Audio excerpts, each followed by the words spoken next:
Independent Left News. Independent Left News. Indie Left News. Independent Left News. Oh yeah, and I get news from Independent Left. Thank you, Independent Left News. They actually put up posts of different shows, different things going on. Check out Indie Left. They're doing a lot of good things. They're on Twitter and Instagram, and they've helped promote our show a lot. Thanks for the work you do behind the scenes too. This man does our Discord and some other help, so I just love to shout him out. Thanks so much, man. Yeah. They kind of really do a great job of pushing. Thank you, Independent Left, for reminding me of that. Check out Independent Left News. Indie Left News. Indie Left, shout out.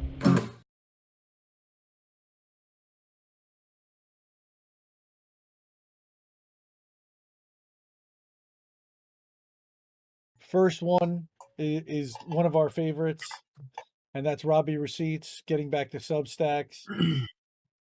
His Substack is Politified Jaeger. News.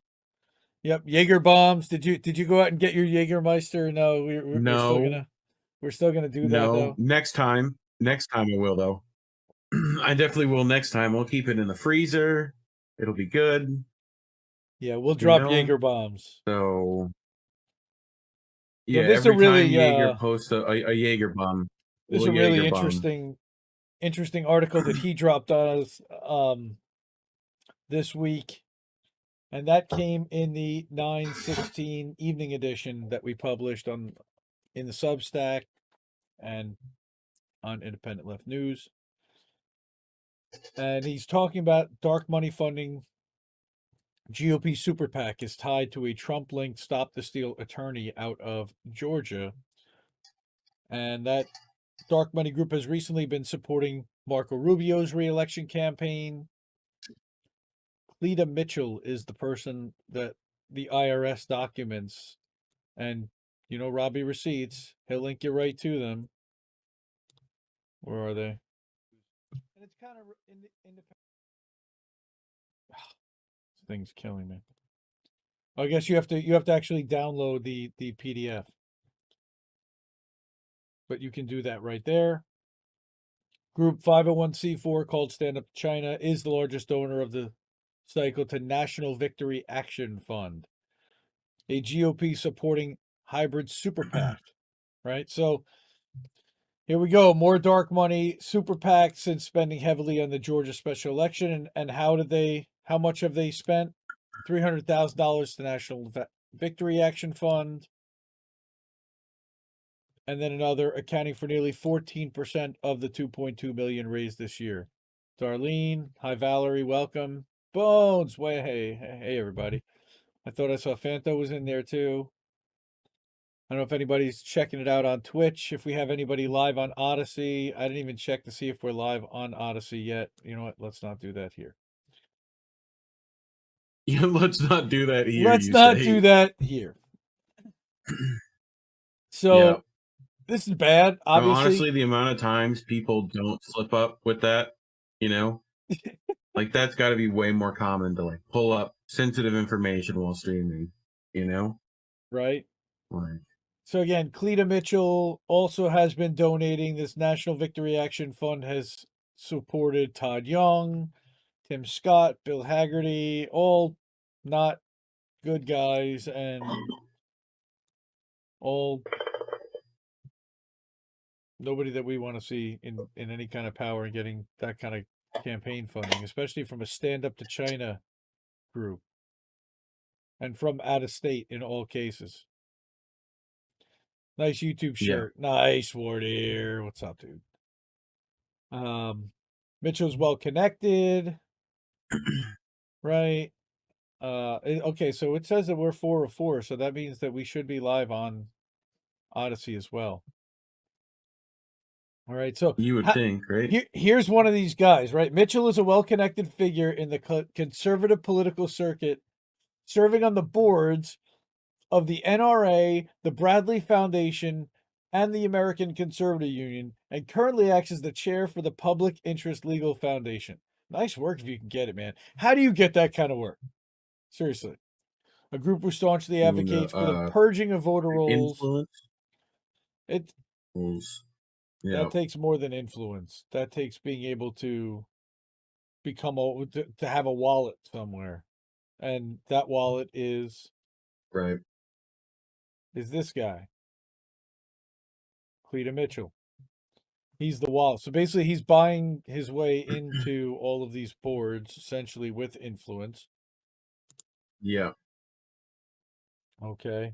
Mitchell has been tasked with running a $10 million initiative put forth by Freedom Works. So we know who Freedom Works is. I believe that's a Koch-led enterprise to fight against Democratic lawmakers' attempts to expand voting rights through legislation. So Robbie receipts. He's got the goods.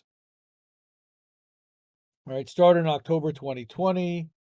National Victory Action raised nearly $15 million before the end of December, with almost half it coming from Citadel's Ken Griffin, which is really interesting after he got crashed during Wall Street bets, right?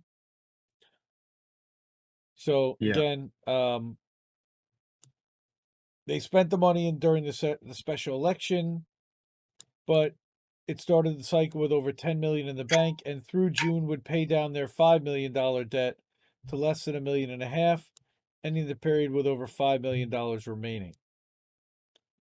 So they're spending money on these guys. Okay, and Robbie gets through the IRS filing exactly who's behind that, or at least one part of who's behind that, which is the 300K. Right. Robbie receipts, he's the best. Fanto. So follow the dark money. That's what he loves to do, and that's why we love him. Subscribe to Politify News. It is a paid Substack subscription. Well worth the $5 a month or $50 a year. I believe I'm like a founding member.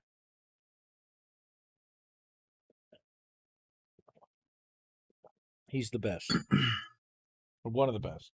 Okay, here's another one. Dark money grouper spent millions electing Democrats, boosted by a $12 million mystery donor. That was September 7th. So absolutely subscribe to it. Yeah, again, dark money group, dark money funding. He follows the dark money, where the super PACs and the 501c4s and all these ways that the millionaires, billionaires, and corporations are funneling money to these politicians.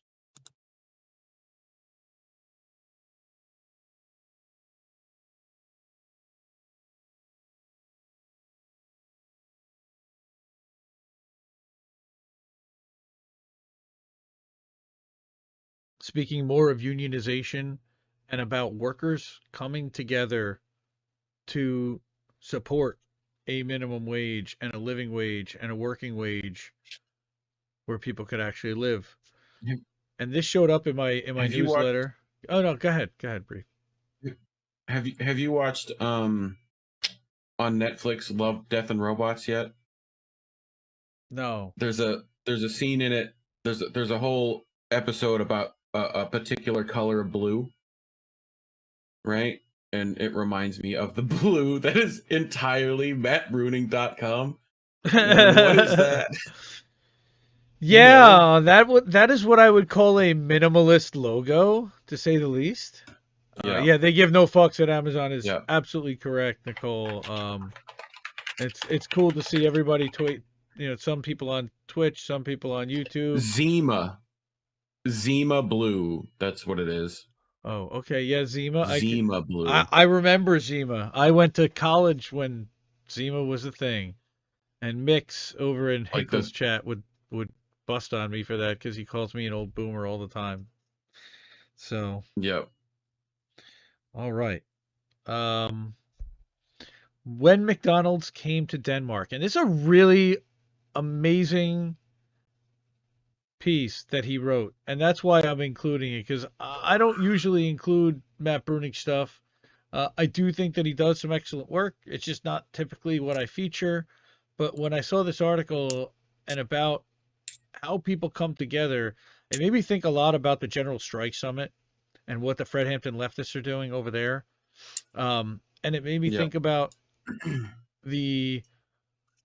and we're going to talk a little bit more about that later on, the truck drivers in Australia and the farmers in India and how all these different groups had to come together to make something happen, and it's not going to happen from one labor sector at a time.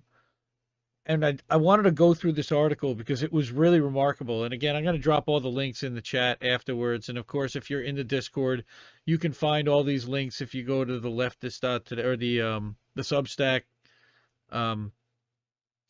thread, or gosh, I don't even know where you can find this article on. You could probably just look at Matt Bruenig and find it there, and it'll take you the link to the Substack that has it. And again, I'll put it in the show notes. So every few months, a prominent person or publication points out that McDonald's workers in Denmark get that $22 per hour, 6 weeks of vacation, and sick pay. And that, by the way, the price of a burger there is like 50 cents more, maybe, or 30 cents more than it is here. It might not even be that much. It might even be 10 cents.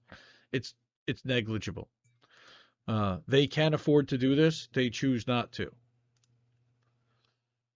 So, again, every few months, a prominent person points it out. But what they don't point out, okay, this compensation comes on top of the general slate of social benefits in Denmark, which includes child allowances, health care, child care, paid leave, retirement, and education through college, and other things.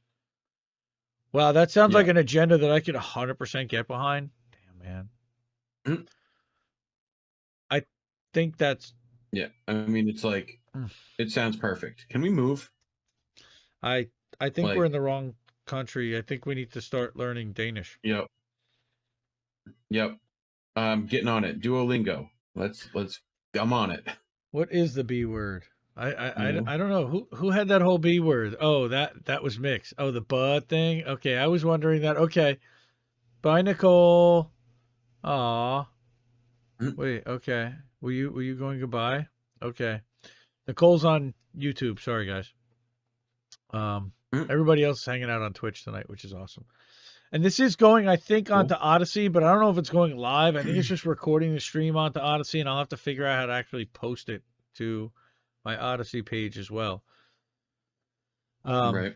So again, in these discussions, relatively little is said about how all of this came to be, and it's sad because it's a really good story, and because the story provides a good window into why Nordic labor markets are the way they are. And it gives a little bit of history, and I'm sure, again, this is a very high-level thing, and you can see there that he's got references and links. McDonald's opened its first store in Denmark in 1981, and at that point, it was operating in over 20 countries and had successfully avoided unions in all but one, Sweden, again, Scandinavia. So when they arrived in Denmark, the labor market was governed by a set of sectoral labor agreements that established the wages and conditions for all the workers in a given sector. Under the prevailing norms, McDonald's should have adhered to the hotel and restaurant union agreement, but they didn't have to do so legally speaking. The union agreement is not binding on sector employees in the same way that a contract is. You can't sue a company for ignoring it. It's strictly voluntary. So McDonald's decided not to follow the union agreement and thus set up its own pay levels and work rules instead. This was a departure not just from what Danish companies did, but from what other similar foreign companies did. So, for example, Burger King, which is identical to McDonald's in all relevant respects, decided to follow the union agreement when it came to Denmark a few years earlier. So naturally, this decision from McDonald's drew the attention of the Danish labor movement. And according to press reports, the struggle to get McDonald's to follow the hotel and restaurant workers agreement began in 1982, but the efforts were very slow at first. McDonald's maintained that it had a principled position against unions and negotiations, and had press overtures were unable to move them off that position. But in late 1988 and early 1989, the unions decided enough was enough and called sympathy strikes in adjacent industries in order to cripple McDonald's operations. 16 different sector unions participated in the sympathy strikes. That is remarkable, and I love this. This got me like so excited.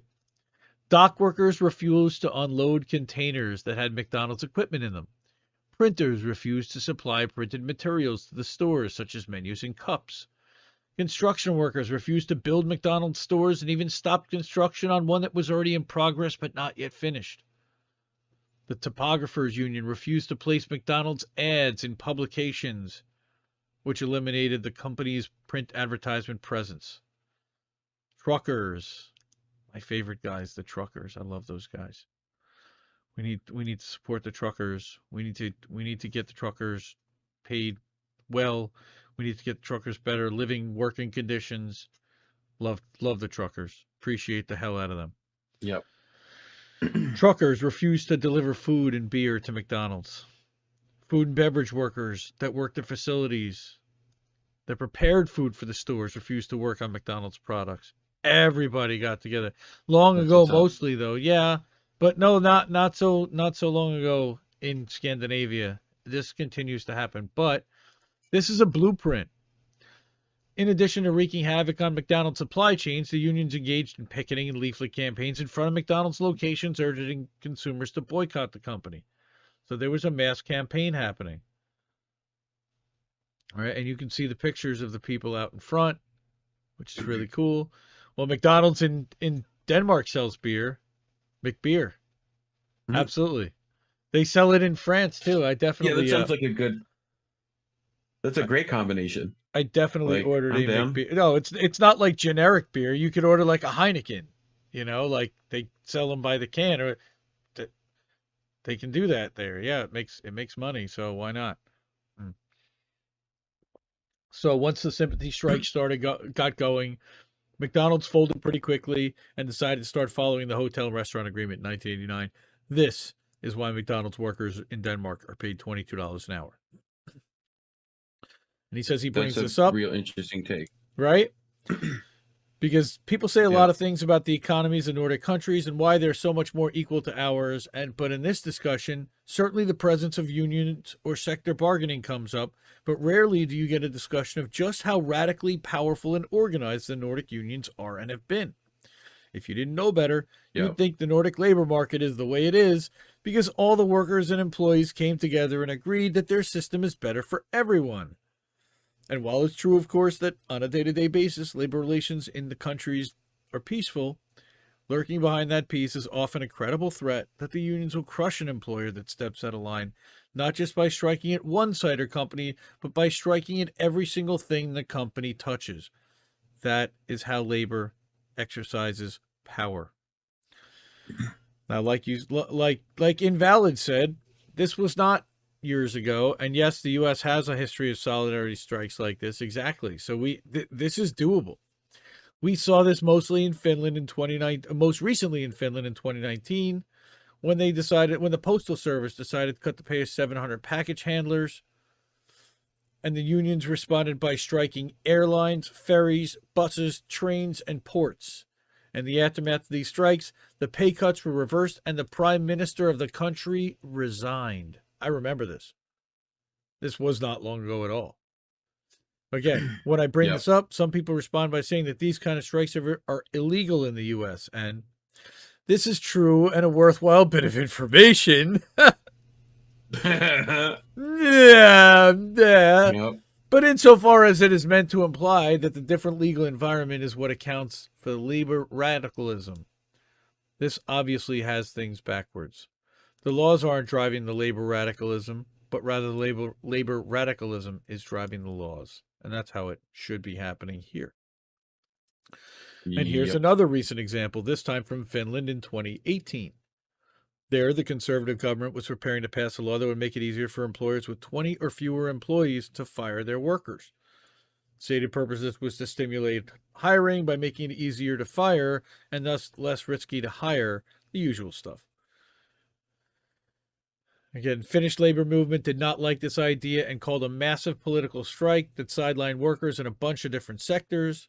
In response to the strike wave, the government changed the bill so it only applied to employers with 10 or fewer employees.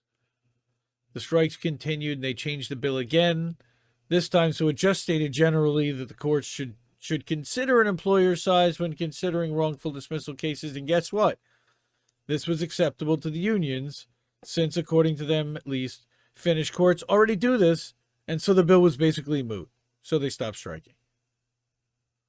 One can only imagine what would happen if the Finnish government tried to ban sympathy strikes in the same way that the U.S. government has here.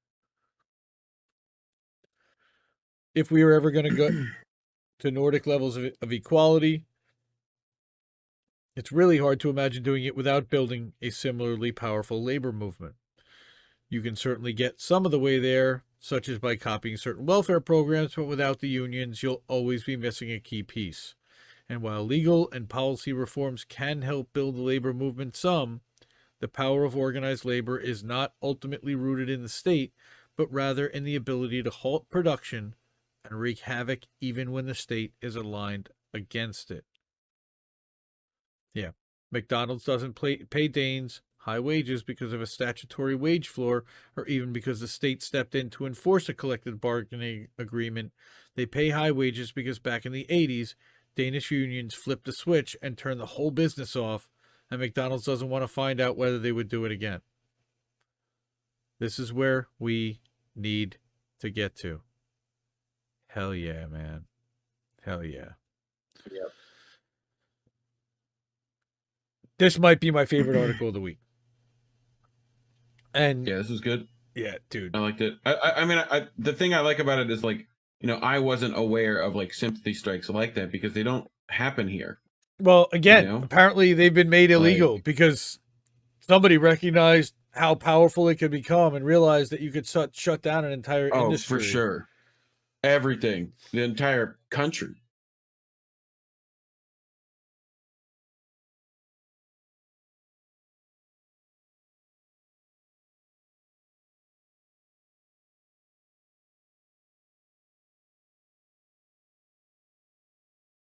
It's Caitlin's corner. The apocalypse.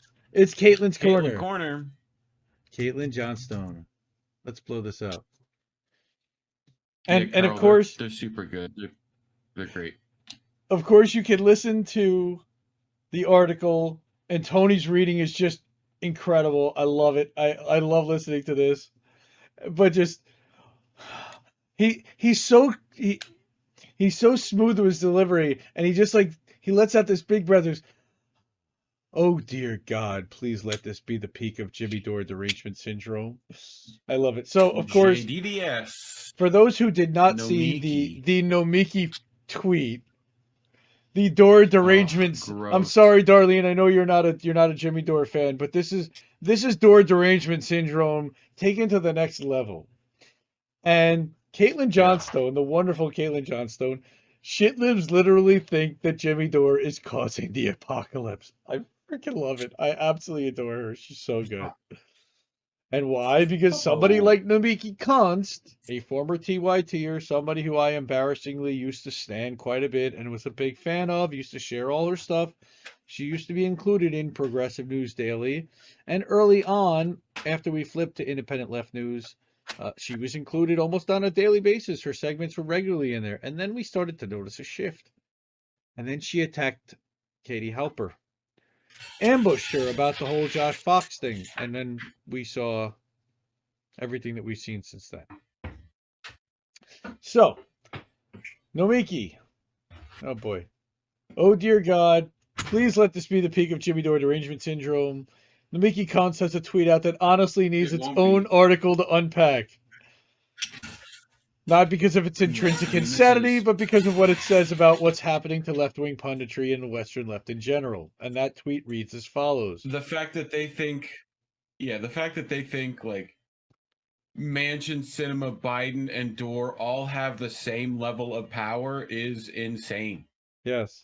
Like, one of these things can we is make not a like the GoFundMe others. For a padded room for Nomiki. I love that she put the Sesame Like- Street. Oh, Nomiki. Yes, she literally believes that comedian and left-wing YouTube personality Jimmy Dore is causing the end of the world in the same way big oil, the military-industrial complex, then the most powerful elected officials of the most powerful government on earth are causing the end of the world. That's what her husband does it like. He's just like completely flat, completely dry, but still got a little bit in there, and it's I adore the both of them. Just brilliant.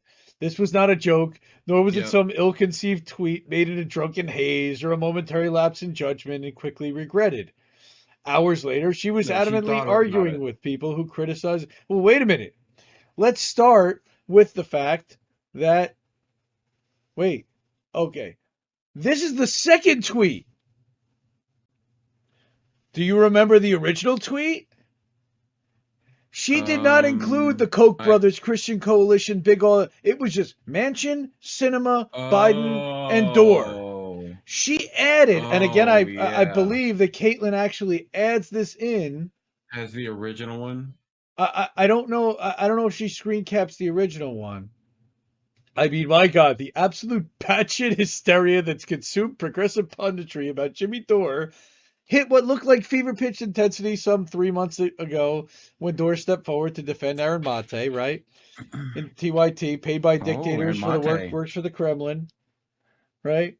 So, causing an absolutely freakish meltdown, which got so insane that even Glenn Greenwald did a full segment on it. And yet somehow it keeps getting crazier. Yeah. While there is no manipulativeness that I would put past a TYT alum like Const, I don't actually think she was being manipulative in the world's in her inclusion. I think Dore actually consumes that much oxygen in her mind, and her obsessive hatred is validated so thoroughly and continuously by her peers in progressive U.S. punditry that she actually does see him as a central gargantuan figure in the global power dynamics that are leading to human civilization to its collapse. Oh, I love it. Here's the Cheeky Orf shout video. out to Matt Orphan here. Jimmy Dore, Jimmy Dore, Jimmy Rumble. Dore, Jimmy Dore, Jimmy Dore, Jimmy Dore, Jimmy Dore, Jimmy Dore. If you haven't seen this video, my God, watch it. I'm not going to play it because it's just, I can't hear him say Jimmy Dore one more time. And Jimmy Dore, and Jimmy Dore. And if anyone wants to remix that video, feel free to. Man, I think he did remix. I think that whole thing is a remix.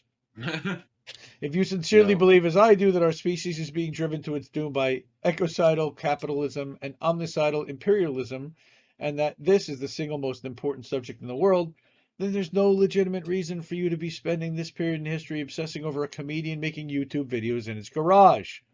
How is this not completely obvious? Well, to everyone?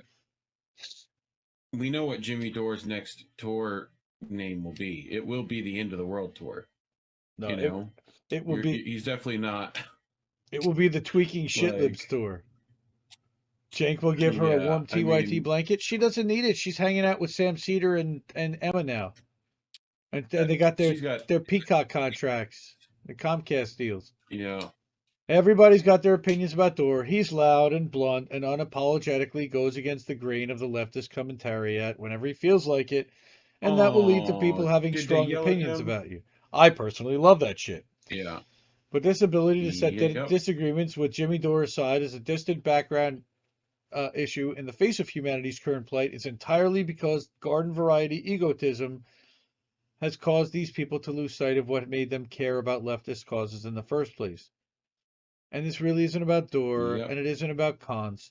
It's about the tremendous amount of success the powerful have had in manipulating, sabotaging, undermining, fragmenting, and diverting the left in the global north to keep us all turning the gears of capitalism and empire for their benefit. Wordsmith. Absolute wordsmith. Again, here we go. Yep. Replacing capitalism and imperialism with equality, justice, peace, and harmony is what our world needs if our species is to survive into the future. But the agenda to make that transition sets us directly at odds with the largest power structures in the history of civilization. For this reason, there's been a generations-long campaign of psyops, infiltration, and propaganda to keep the left down, which surely continues this day in online circles like Discord servers, Misanthropic Canada Coffee. Not saying anything like that. But even if it didn't, the chaos, paranoia, and confusion created on the left over the years by programs like COINTELPRO would be enough to significantly hinder our efforts to organize and overturn the status quo. Something big is going to have to change if we're going to win this thing. And I just want to remind our NSA CIA handler, Larry. Jeff. Oh, I thought it was Jeff today. Everything's cool. Oh, well, no. Jeff is Luigi. We got a couple. Yeah, Yep. Jeff is Luigi. Yeah, no. Our NSA handler, Larry. Oh, I thought he was chatting with us. He's keeping it down. But not until we as a collective have enough inner clarity not to get bogged down by ego and manipulation will we be able to stand up to our oppressors at our full height and shrug off the shackles they have placed on us. support the wonderful Caitlin Johnstone. And you can bet there are a few comments. 63 comments, and everybody has an opinion about Jimmy Dore. Personally, Yep. big fan. Usually, all my homies hate opinions. Opinions are the worst, other than mine. Mine are way better.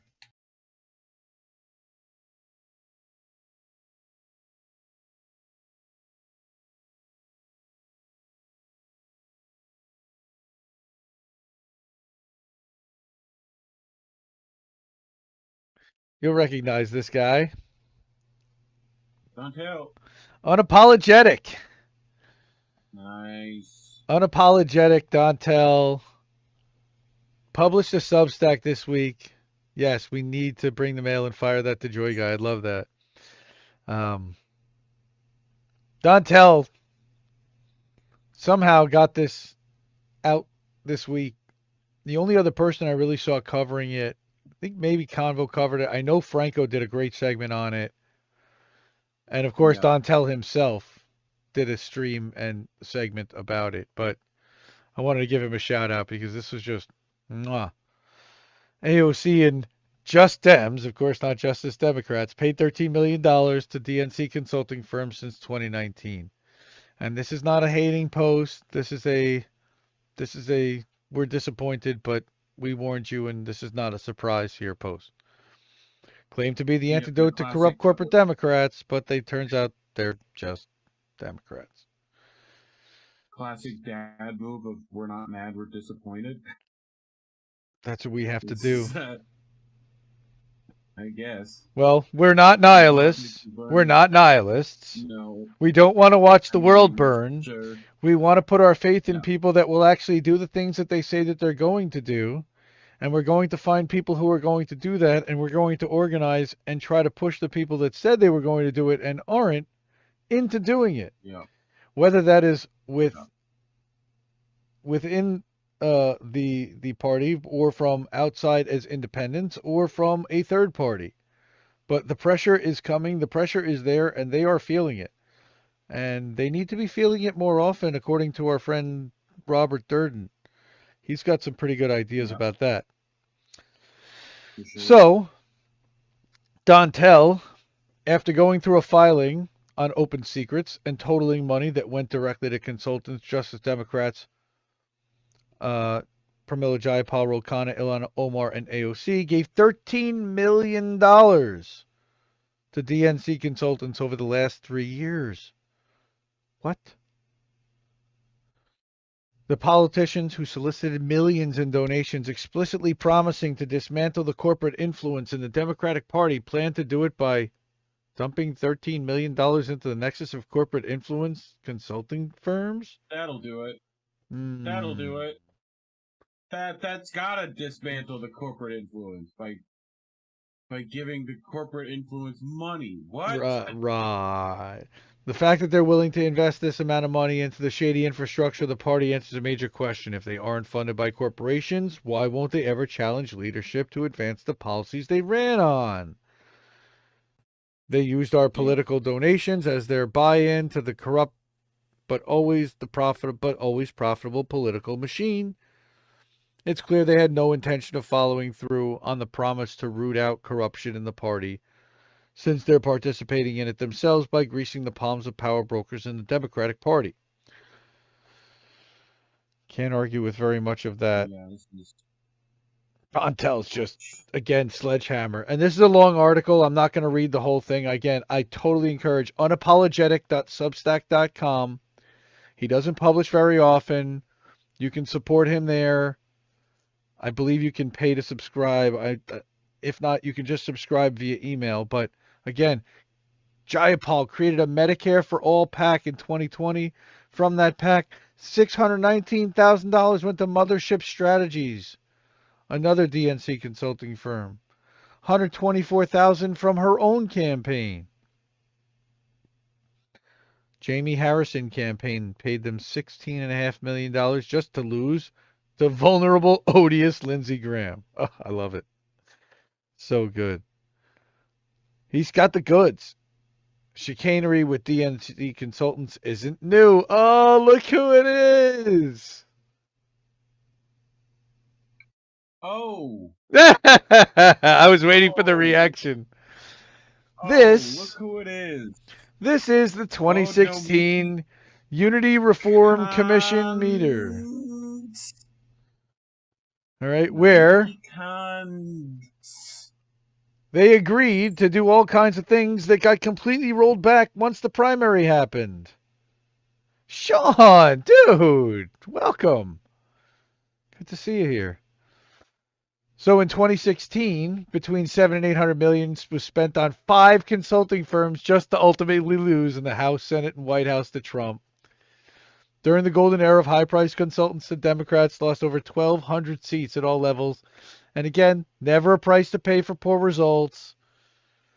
No. In fact, those same consultants are still being paid millions to advise campaigns, which brings me to the explanation I believe this all provides about the subservience. Considering all the advantages these incumbents that I've gone over before, I have a hard time believing AOC spent $1.4 million on a clothing line because she thought that would protect her seat from a challenger.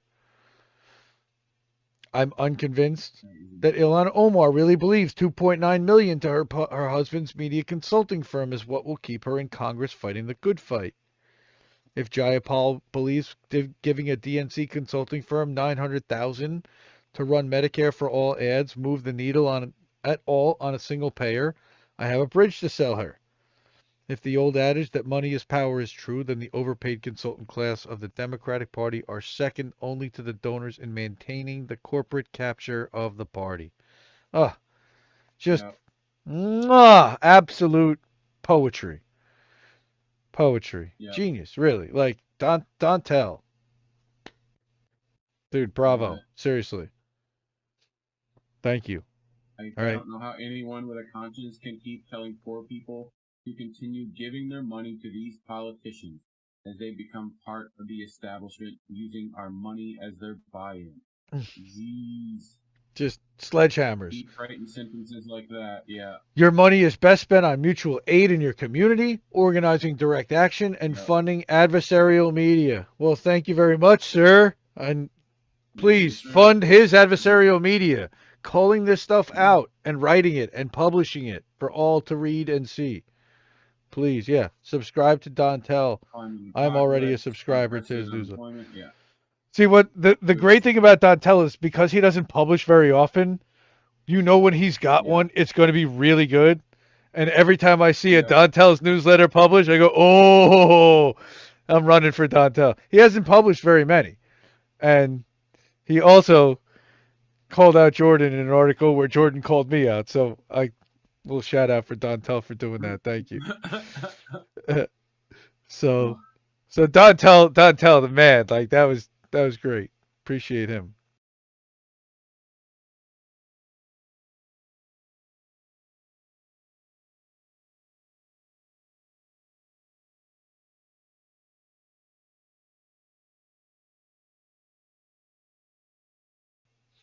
All right. You better go to the freezer. Oh, is it that time? It's that time. Oh. We're going to the freezer. Because it's time for a Jaeger bomb. Let me open it up. Jaeger bombs. Wait, they missed the bottle. They missed it? Yeah. No, it's too high. You're blocked. Okay. All right, you were doing Jaeger bombs, or at least Reid's gonna do a Jaeger bomb. Yeah, because we've got a Robbie Jaeger segment. I'll run a double. So now we covered this one anyway. With him. Cheers.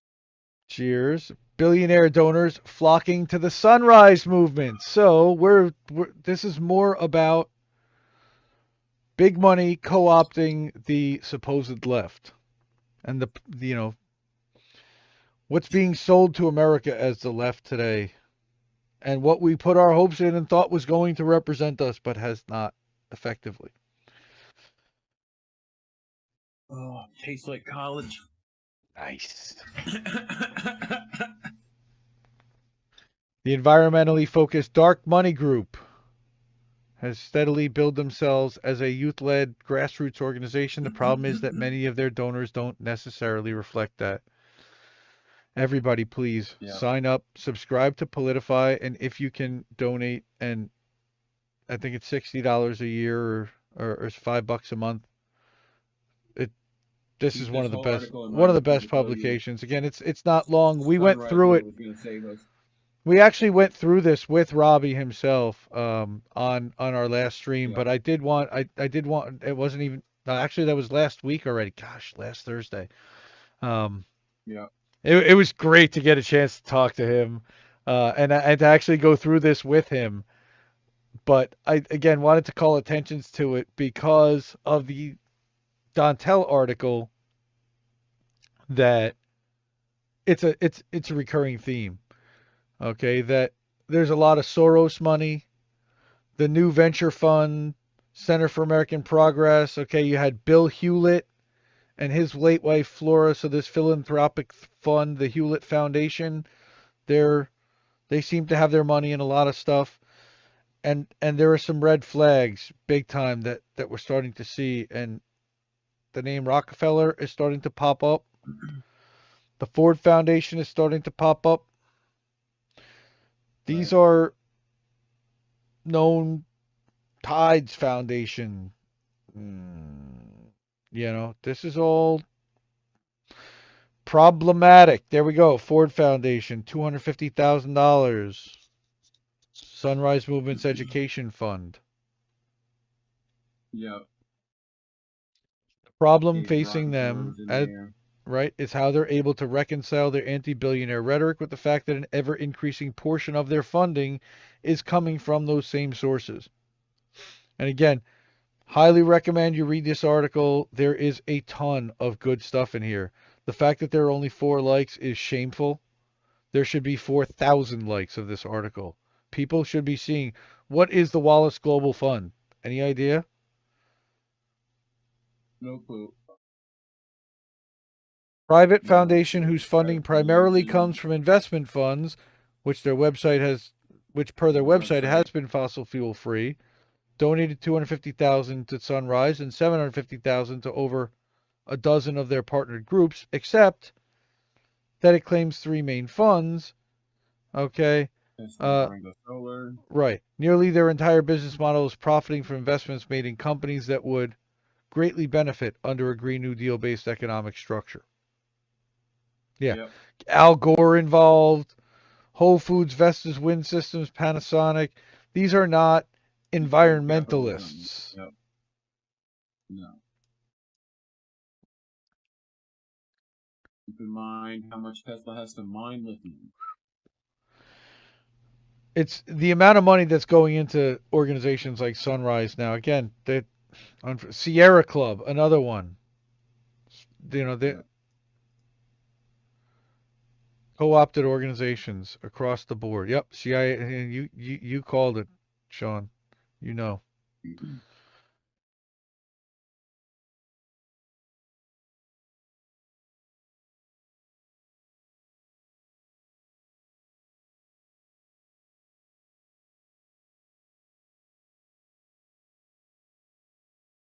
The legend herself. Unlimited Hangout. Whitney Webb. Well, you've been saying you need to get into some Whitney Webb. I figured this is the time to... But, however, I'm only going to encourage everyone to read this article because it is a 36-minute long read with links, charts, videos, commentary, and so in-depth as only our friends Whitney Webb can do. She's absolutely incredible. Adore her to pieces. Hope she's doing well. Wishing her well. Okay, but this is essentially saying that Moderna was in deep trouble before COVID. They were hemorrhaging investors. They were in danger of hemorrhaging investors. And there were other doubts about mRNA. And all of a sudden, they became the hottest ticket in town. And how about that? There's nothing suspicious there, as she would like to say. Okay, but Yep. others have recently banned the vaccine's use in young adults. Okay, over without the approval of a 125 booster, or whatever. Moderna faces a massive financial reckoning. All right, she's got the good. She's so good. If Whitney's on your case, you're in deep. I can just tell you right now. If Whitney's looking into your stuff, ooh, run. And of course, there's a Bill Gates tie. There always is. Controversial scientist and Bill Gates associate Bob Langer. Again, all of these are linked. And she's got sources, and this is a rabbit hole. You can go down a Whitney Webb article for days, and I have. And she's just remarkable. There's Stefan Boncel and what his background is. Just wow. I mean, there's so many rabbit holes. There's got to be 15 links. And then she even embeds a study or a published report from Moderna. Oh, their software encounters bugs. There's a picture of their offices in Cambridge. Keep going, keep going, keep going, keep going. It's just so content rich. Wait, what the hell was what? Sorry. Falcone! You're not joining the call now.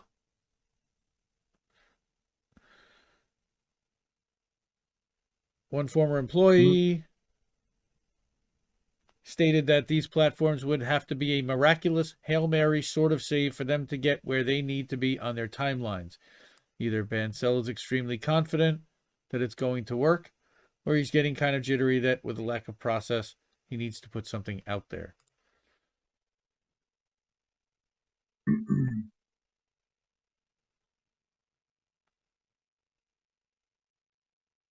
Unreal. Departure. Yeah, again, this keeps going. Despite positive press, lingering questions remained all the way back to 2017. The presentation to investors made clear that Moderna is prioritizing vaccines. They're easier to develop from mRNA because patents need just one dose, which eliminate some of the safety issues that have plagued more ambitious projects, such as therapies for rare diseases. Years-long legal snafu, talking about the background of extreme secrecy behind Moderna, obfuscate, mitigate major issues with their technology and product pipeline. I mean, she gets so deep. And if you watch her talk about this on The Last American Vagabond or on, I've seen her go on several different shows with this. This is the Moderna deck by their CEO from 2018. That's a 28-page slide deck, 26 slide deck, talking about the future and their mRNA vaccines. So deep. And here's what the filing states on page 33.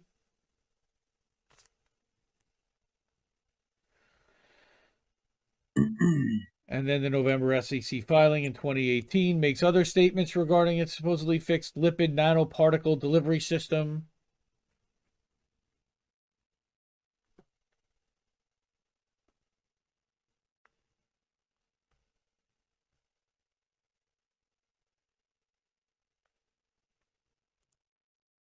Market acceptances. Oh, Whitney's the best. Yeah. Product. Whitney has a Rockfin channel, and she does podcasts, usually about an hour long. Sometimes they're interviews. She's been very big about World Economic Forum. Moderna first teamed up with them just a few years ago, and it always comes back to World Economic Forum type of stuff. Global growth companies, Klaus Schwab. It always ends up there, and it's unbelievable. Whitney Webb, I call her the dot connector. She's the best there is. She's at the top of the pyramid as far as I'm concerned. I always try to pay attention, but she's so in depth, I can't even keep up. I try to follow as much as I can. It usually requires 2 or 3 listens. You can see how long this is. She's dynamite. Oh, yeah, for sure. Her website is unlimitedhangout.com. Please subscribe there. Support her work. She's independent. She gets shut out of everything. She's on Rockfin also. If you can premium subscribe on Rockfin through her channel for the $9.99 a month, well worth getting access to the entire platform. I'm not on there yet, but I know that our friend Robert Durden just got on there, and some other people just got channels. Everyone who we all know and love is on there. I don't even have to tell you who's on Rockfin. But definitely go and subscribe to Whitney's Rockfin.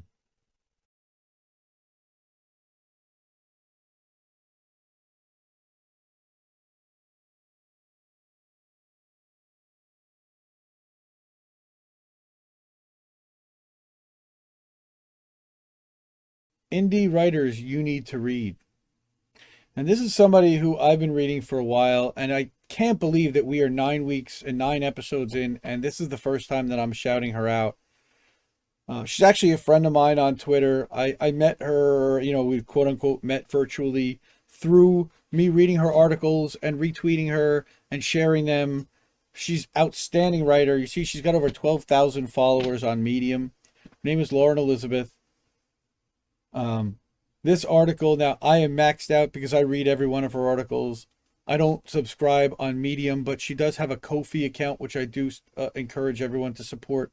I'm not a Medium fan and not a fan of subscribing to Medium as a platform. Similar to Rockfin in that you pay $5 a month. I believe you get access to everybody's work. Just not a fan personally. And what I have learned is that if you open the article in a private window, you will be able to see the full article without having to subscribe. And I did love very much this one, and I thought everybody here would really enjoy reading it as well. xlauren-mx.medium.com, and I do very frequently include her in the top 5 for leftist.today, and she's frequently appearing in Independent Left News. And she's got an adorable little kitty cat also. She lives in upstate New York. Now, Lauren is actually a healthcare professional worker. She's a healthcare worker's aide, and she does this on the side, in her spare time. And she writes very consistently, beautiful writing. Sometimes she writes a lot exposing what's going on with Manchin and Cinema and the rotating villain stuff within the party, correctly predicting what's going to happen sometimes weeks in advance. And this one I thought was really high quality and fit with what we're talking about, which is that Joe Biden is weak and the American people will pay for it, and that there are real long-term consequences for his inability to effectively lead. And what I love about her stuff is that they are short reads, but they are to the point, they are poignant, and they've got some gut punches similar to like a Caitlin Johnstone. So, before he was even elected, I and countless others questioned whether or not Joe Biden was the leader to meet this movement. Of course, we're among them as well. With the coronavirus pandemic raging, inequality rising, people desperate for change, regardless of where they might find themselves on the political spectrum, there's no denying that whoever would occupy the office of the president following Trump would face unique challenges they would need to be willing to tackle. To this day, watching the Democrats rapidly coalesce around the most milquetoast, boring, status quo politician they could find in an effort to beat the candidate who not only polled well against Trump, but got more people excited than any Democratic candidate in decades just to stop Medicare for all and higher taxes on wealthy, was an experience that has forever changed the way I view politics. Not only that, they organized better against Bernie Sanders than they ever did against the GOP. Boom. And one of the things that's cool about Medium is you can actually highlight that and tweet it as a quote. Nevertheless, here we are with Joe Biden, left wondering what's going to happen next. Joe Biden is incredibly weak. As much as liberal voters and loyal Democrats might like to deny it, the man can't even hold his caucus together, much less keep a campaign promise. After all, not even a year in, and we've already abandoned the $15 minimum wage, police reform, immigration reform, and negotiating drug prices for Medicare. Throughout the tenure of his presidency, the bravest thing he did was exit Afghanistan. Unfortunately, that bravery and willingness to do what is objectively the right thing to do doesn't seem to extend to fighting for legislation that would benefit the American people. He's had a year to prove himself. Well, it's been really 9 months. Right now, regardless of whether or not his administration is directly responsible or not, the American people who don't follow politics see supply chain issues, gas prices skyrocketing, food, grocery prices skyrocketing, inflation across the board, and a president who can't even get his own caucus behind him at a time when the party holds the House, the Senate, and the White House. Not only that, but when members of his own party hold his agenda hostage, he does nothing aside from shrug his shoulders and pretend as though there's nothing he can do. It's not only is it weakness, it's weakness that the American people are going to end up paying for in the end. As she said before, she doesn't care. She could care less. I could not care less about Joe Biden, his fellow corrupt corporate Democrats, or their political futures. I don't care about Kamala Harris wringing her hands, unable to figure out how she could possibly be so unpopular. I don't care about Chuck Schumer or Nancy Pelosi. I care about the fact that their flailing and fundamental inability to get anything done is paving the way for a Republican landslide in 2022. Yep. A Republican Party that has learned its lessons has already begun gerrymandering districts in order to ensure they secure the House for the next 10 years minimum, and is facing the undeniable reality that democracy is an inconvenience they could live without. Okay. Again, debatable, but okay, I see what she's saying. And here we are with a Democratic Party that still treats all this like politics as usual. Joe Biden can't even figure out how to fight for his own legislation that would shape his legacy. And we're expected to believe he's going to lead the Democratic Party through the midterms and hold the House and Senate? And yet we can really be surprised when his entire career is encompassed with concessions to the right under the guise of negotiations. Even when CNN is talking about how this next election could spell disaster for Democrats, there's only so many warnings that can be given. Biden himself seems to understand that he's the last dying breath of neoliberalism's reign. There's a bloodbath coming politically, and the Democrats will only have themselves to thank for it. She dares them to run, vote blue no matter who again. Let's see how it turns out. Well, we know how it's going to turn out, and we know that they're going to do just that. But again, please donate to her Ko-fi account. Lord Elizabeth, she's outstanding. Joe Biden is weak. Can't agree more. Great work, Lauren. Thank you for your support, for your work. Really appreciate your voice out there.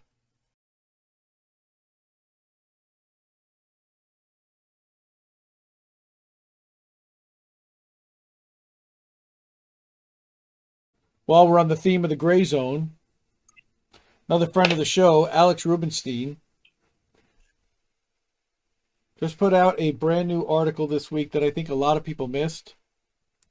That George Soros and Reid Hoffman, I think it is, from George Soros. Yep. George Soros and Reid Hoffman. Now, we talked about Soros last week with his infiltration into leftist media, and the Sunrise Movement, and how he's buying his way into, with charitable foundations, into what are considered to be left organizations. The lizard person. Yeah, George Soros. Yeah. Yeah, that dude. Well, sorry, I'm still thinking of Alex. You know? So George Soros teaming up with Reid Hoffman, who also was, I believe, the founder of LinkedIn, financed a Facebook disinformation operation that framed Russia for meddling in the U.S. elections. They're now creating a new organization called Good Information, Inc. to fight, quote-unquote, disinformation. Wait, what?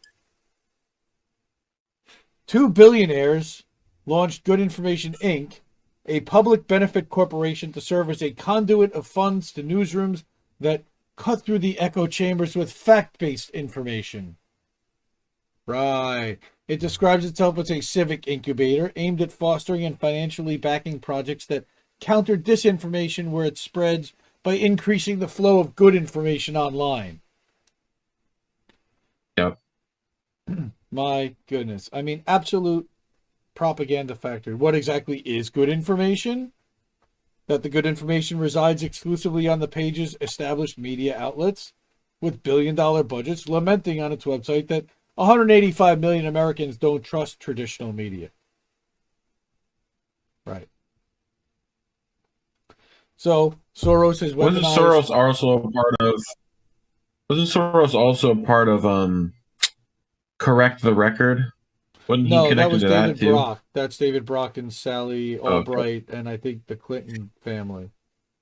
I don't think Soros. Yeah. He might be. I mean, he's got his fingers in everything, so it wouldn't be a surprise. But continuing his Yeah. anti-communist crusade into the 21st century, he sponsored color revolutions and information warfare campaigns against designated U.S. enemies from Hong Kong to Syria to Russia. Okay, and again, Alex does tremendous work. This is, again, a really long piece. You can see that I've got a ways to scroll down if I want to go to the bottom.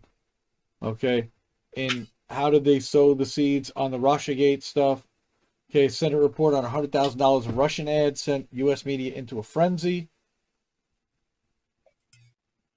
Its authors, meanwhile, have since been exposed for spending the same amount on a Russian-style op to swing a Senate race. Right. That's the one with, I'm guessing in Massachusetts with Alex Morse. Nope, Alabama, black op. Dmitry Melhorn has called for his efforts to mirror the tactics of Russian IRA troll farm. This IRA Facebook ad is clearly worth emulating. Right.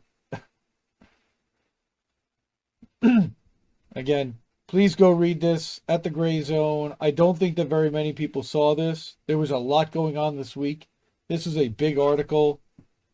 It's one of Alex Rubinstein's first, I believe, in the Grayzone. And he even published another one there later this week. Maybe.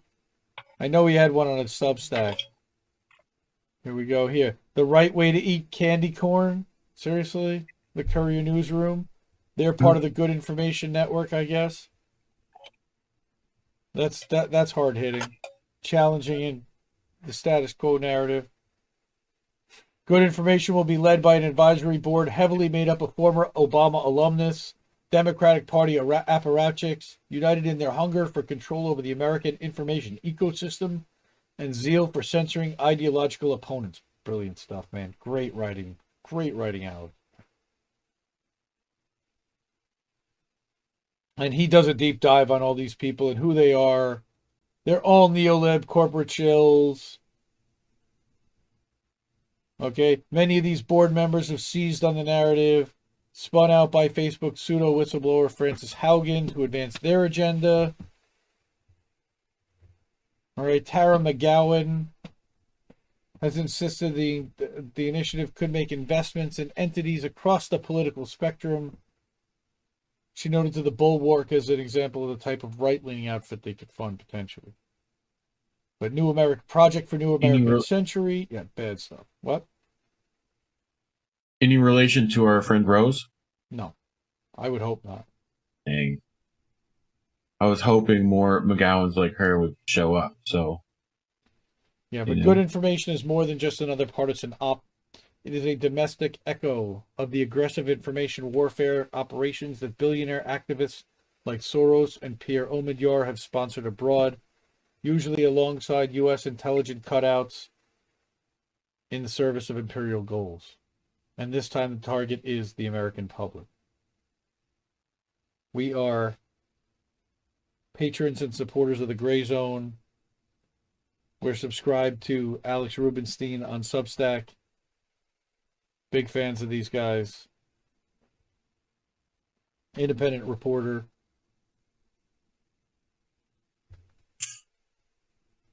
At Real Alex Ruby, R-U-B-I, on Twitter. Definitely give him a follow. Help him out. Support him. And let him know you saw it on How Did We Miss That?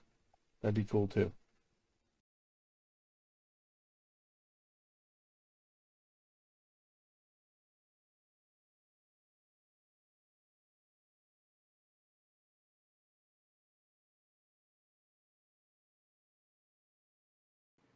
Like, This was published on Go November check out a 8th. merch store, I guess.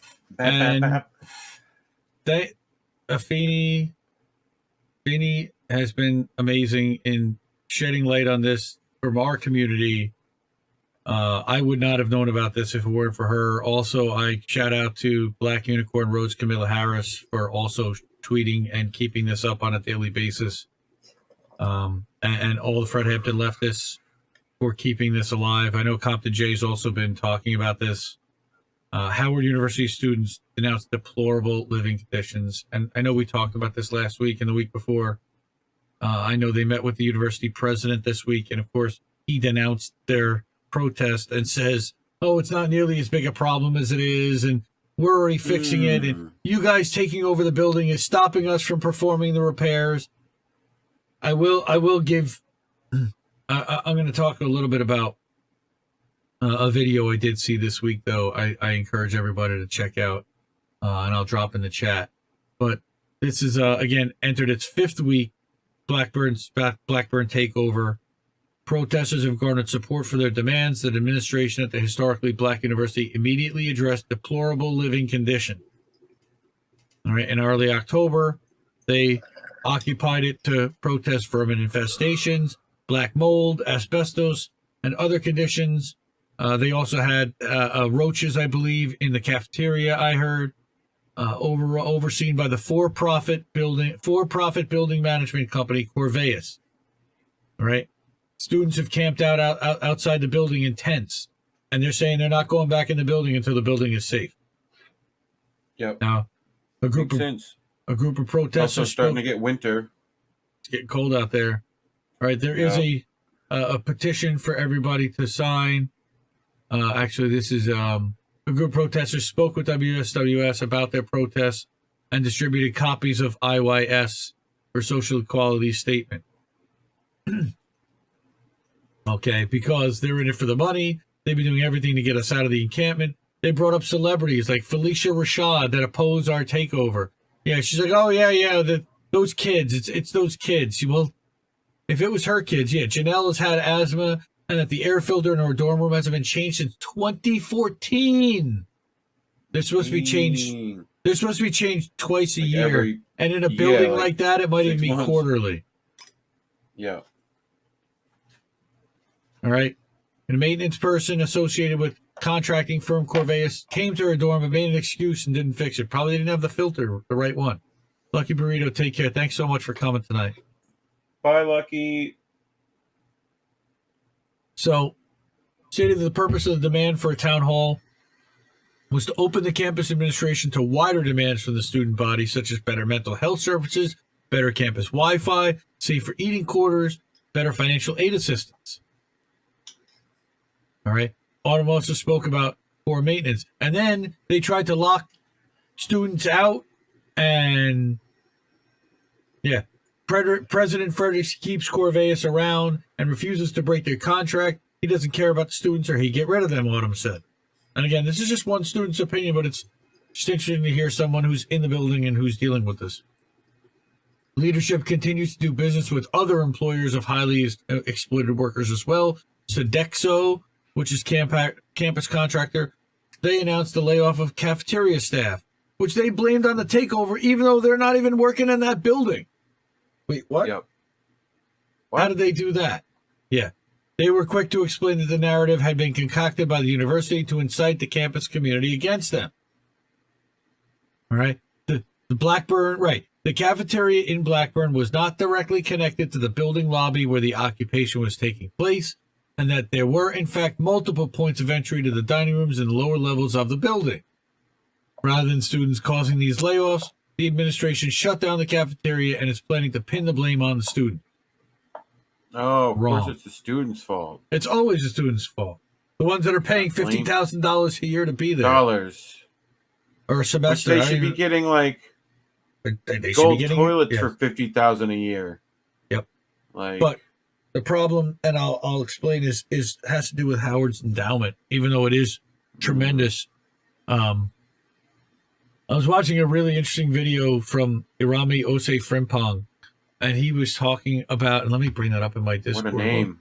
Yes, he's a name. He's brilliant, by the way. Everybody give him a Hit that. follow on. How did you remember that name? What is wrong with you? I think it was Killjoy Meg who turned me on to him initially. And was like, you got to check this guy out. Either that or he was on an FHL stream, or he talked to somebody and somebody told me about him, and I was like, wow, this guy's really good. He's the funky academic. Yeah, Howard U is Black America is his Twitter handle. I mean his YouTube. There's his YouTube. I wonder how he feels about the Silk Sonic records that came out. And I'm sure he loves it. And it was so adorable. His son comes on during the middle of the stream. His son comes up to him and he's hugging him during the thing, and he's making jokes like, "Oh, it's my son." You know, it's so endearing. It really is adorable. This guy's really smart, and he comes from the education world. And basically, what he's talking about is the fact that Howard has an endowment of $850 million. And that sounds like a lot of money, but then you look at Georgetown University across town. Their endowment is $1.8 billion. And that if you look at even George Washington University, not even Georgetown, but GW, that GW University has an endowment of $1.7 billion. He's like, so basically, we wouldn't even have enough, even if you gave all of that $850 million a year, it's not even enough because the endowment is $750. The operating budget is $850 million a year. They start $100 million a year in the hole that they have to raise from alumni, and then they have no endowment left to fix any of the buildings or anything. Again, fascinating video. I highly encourage you to go watch it. It's about 20 minutes long. It's called Howard U is Black America, and he draws parallels to that. This is Howard. It's a microcosm of how Black Americans are being treated all over, but still expected to compete at the same level while being hamstrung at every turn. It's a real problem. You look, we've got to figure out a way to address the systemic inequality out there. I'm a big advocate for figuring that out and for calling out that equality and rectifying it wherever we can. Hey, it's almost 4:20 somewhere, Reef. So is it? Well, I've been hitting this so the whole time. It's 2:17. So where is it 4:20 though? Because we are doing 4:20 at a new time. Yeah, we are kind of. So might be England. No. Good question. So this is again Howard Blackburn takeover. There are solidarity funds to support these students. Okay, here, you President Frederick live comfortably in Maryland while students are sleeping on concrete for 25 days, and faculty is poorly paid as well. Okay, articles in WAPO have also attested to the poor conditions not only of students but faculty as well. Okay, Nicole Hannah-Jones, who resigned because she felt devalued and disrespected. Tokyo, Pyongyang, Ambon, Yakutsk, Seoul. Yakutsk is in like one of the former Russian Soviet Republic. Shout out Russian friends. Yeah, the use of police violence against protesters. Okay. Yeah. In Friday address, Frederick attempted to save face. This is the university president. While agreeing to none of the students' demands, he stated, "I hear the concerns. I want to be absolutely clear about that." But he admitted that his administration had been lacking in preventative maintenance, avoiding trouble when issues do occur and responding to them quickly. But he's saying that basically the takeovers is preventing them from getting in the building and fixing the rooms, which is not. And where's that chokehold situation? Yeah. Referring to the use of police violence against protesters, and a police officer named Officer Smith placed an 18-year-old student in a chokehold while her back was against a metal bar. Terrible. The fact that many of the police officers were also African American didn't mean that they treated the students any more delicately. Yep. The officers were pushing people's parents out of the way. during this is Parents Weekend. Bro. Yeah, Janelle spoke directly to the claims that students' skin color makes them natural allies, the wealthy members of the board of trustees and well-paid administrators. Howard is supposed to be the mecca for black students, an escape from white supremacy, but it's disappointing to me. I've never felt more oppressed than when I attended this campus. That's terrible. And again, World Socialist website on it. Yep. They are, when it comes to living conditions, working conditions, and standing up and advocating for workers and workers' rights, they're And tops. shout out Afeni like more than once because Daily. She's retweeting Blackburn Takeover Daily, and she was so powerful today. She was there. She had Lee Camp on today. She was so good with Lee and with Kit, and then she did her Faction Fire podcast right from the General Strike. So I love that woman. Well, you better get hip to Indie Left. Indie Left. Indie Left news.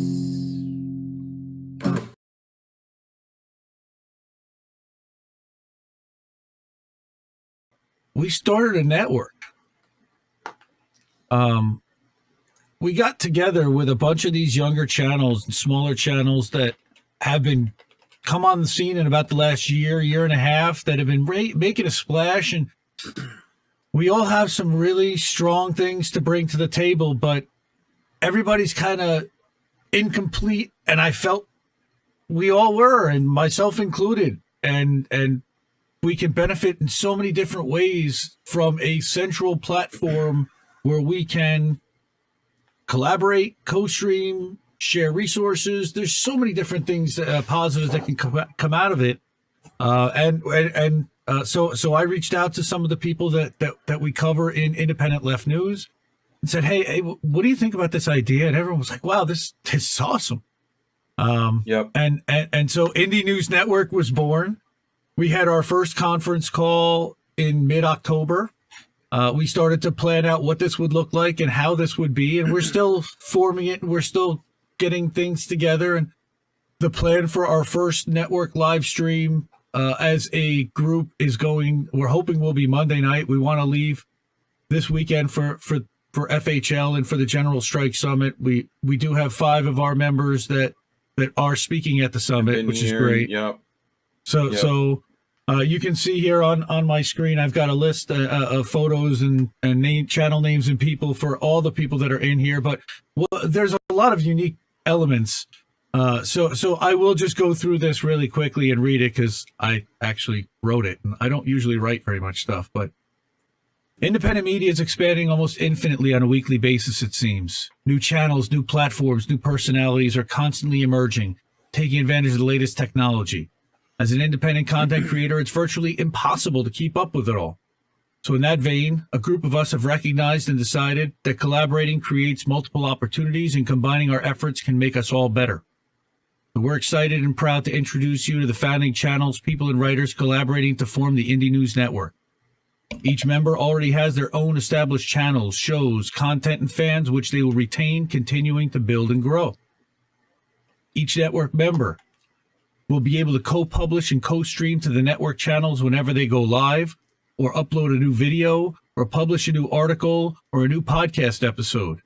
Streamers can also use the network Substack to alert email subscribers when they go live, and share a link to Twitter with the stream embedded.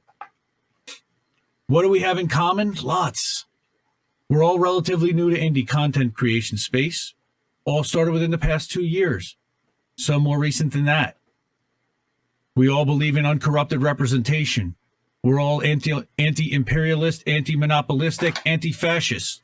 We all challenge narratives and have seen that 20 multi-billion-dollar owned media behemoths control 95% of what America sees and hears, and went looking for the unbiased truth, free from the influence of big pharma, big banks, the military-industrial complex, and big tech.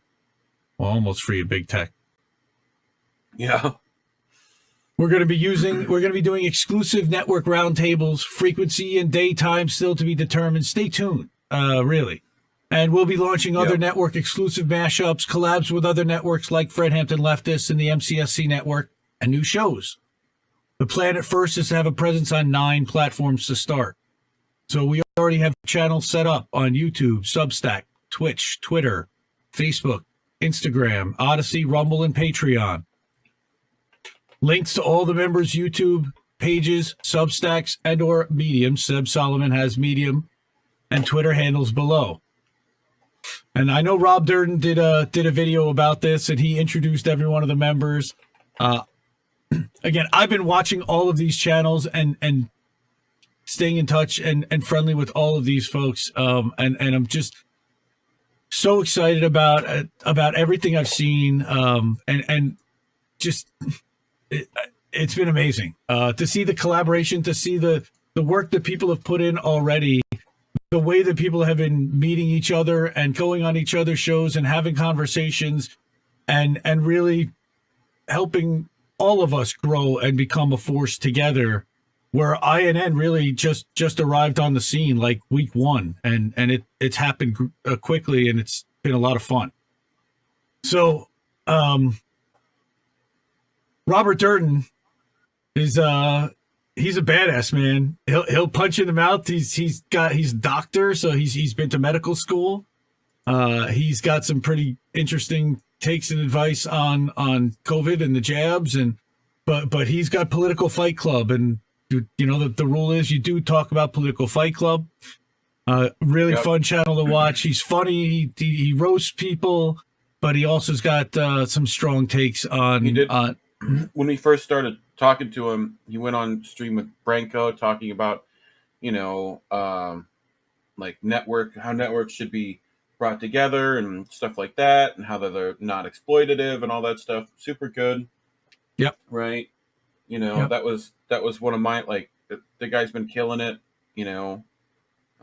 He also talks about who's been moving up and down. I like he's doing these little kind of power rankings, and he talks about who's moving up, who's killing it out there, and who's really helping to change the narrative and to challenge what the corporate narrative is, and challenge the people that are out there trying to hold us down. I popped the link tree in the chat for everyone if everyone wants to go there and excellent. Yeah, if you go to INN stuff.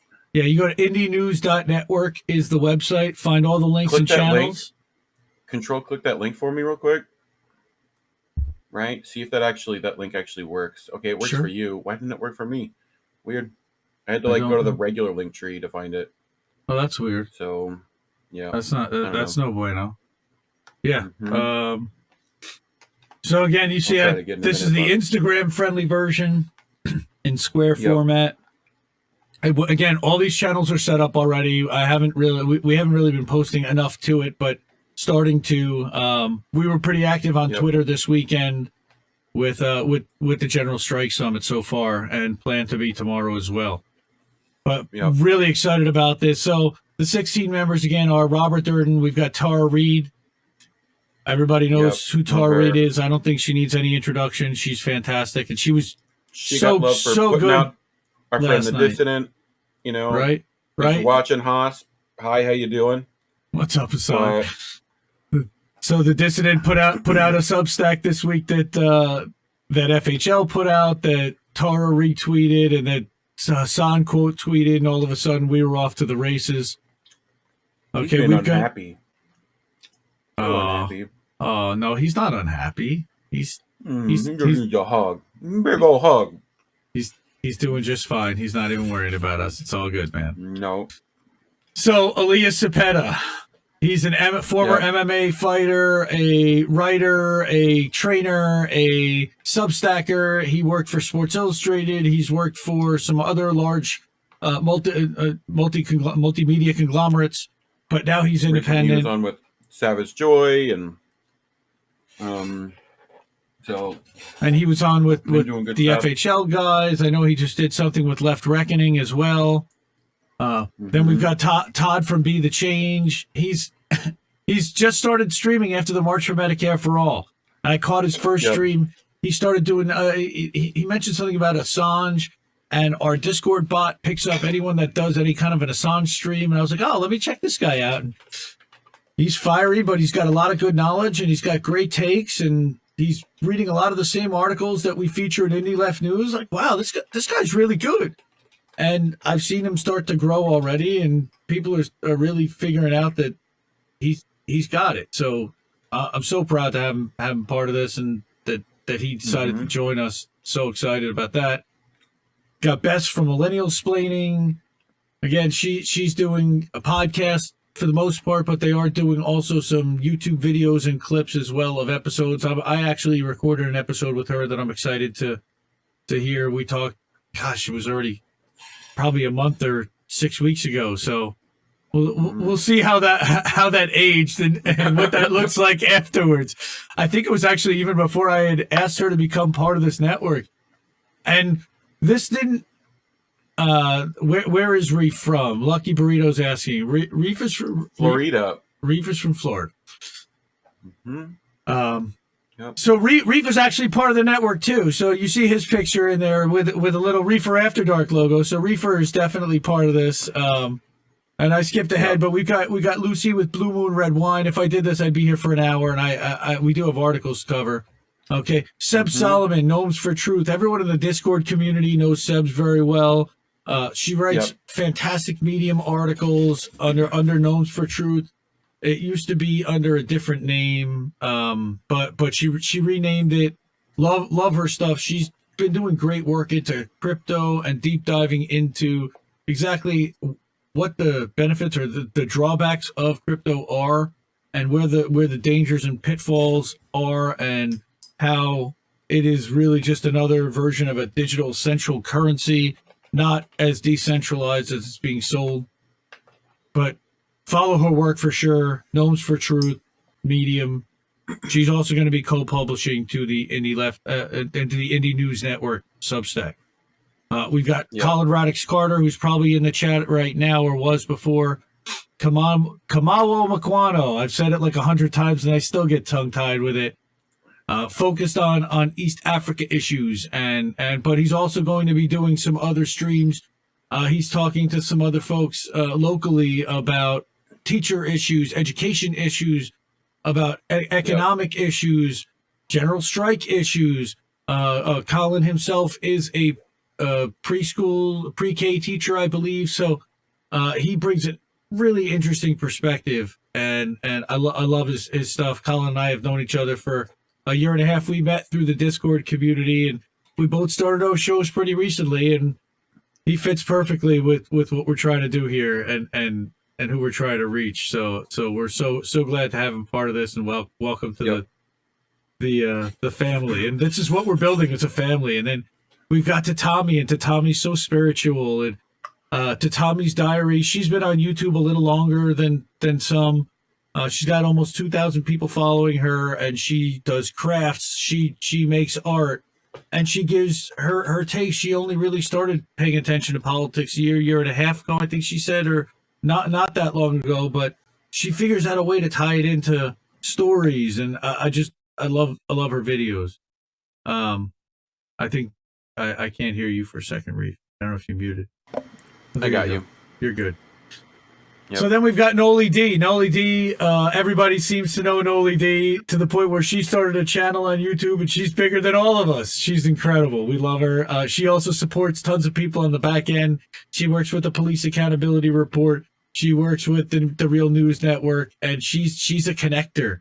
She's just one of those people who are special on the back end. And but she also has a YouTube channel, and she puts out videos about police videos and holding police accountable, and we love her channel as well. So she's certainly welcome, and so glad she also decided that she wanted to join. And I think everybody knows Daryl from Black and the Empire on Twitter.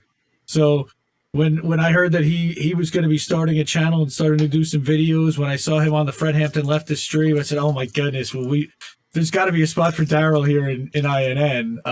So if it, by all means, and one of the things that Daryl said in our first call was that, some of the tech he doesn't really know that well, and that was preventing him from maybe wanting to do streams and going live. And we're like, well, that's kind of what the network is going to do, is you're going to be able to have the resources to get the skills or have the help to be able to do what you need to go live.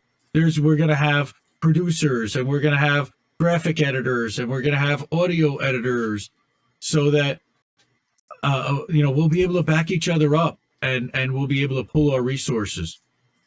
Of course, you've got Independent Left News and Leftist.today. Of course, and how did we miss that? We'll be a part of the network, and we are co-streaming right now to Indie News Network, YouTube, and to all 4 of the properties. We did not do an Odyssey one yet. I don't think we can go live yet from Odyssey. And then we've got Uncle Warren with Extra Bulla. Extra booyah! Extra booyah! War Deer Entertainment. We love his stuff. He's just comic relief so far. Extra booyah.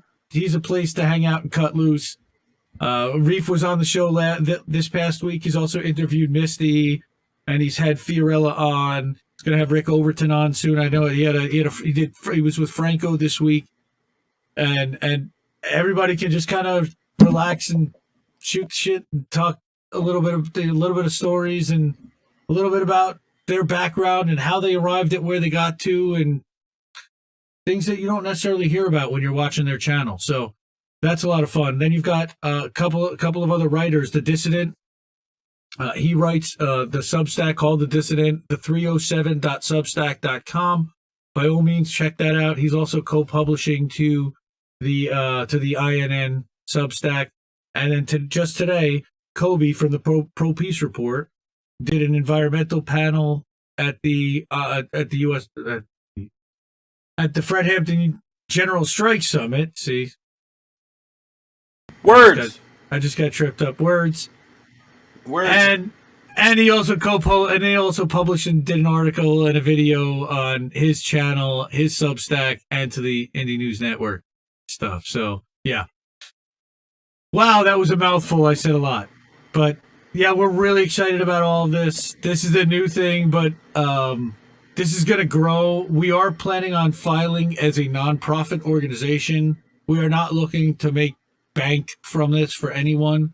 What we are looking to do is benefit the rest of the community from this, and to donate proceeds or to donate them to the individual channels and support all of these channels to help them be able to get the tech that they need and be able to get all the things that they need. But again, as a charitable org, we could potentially take some donations and apply for grants.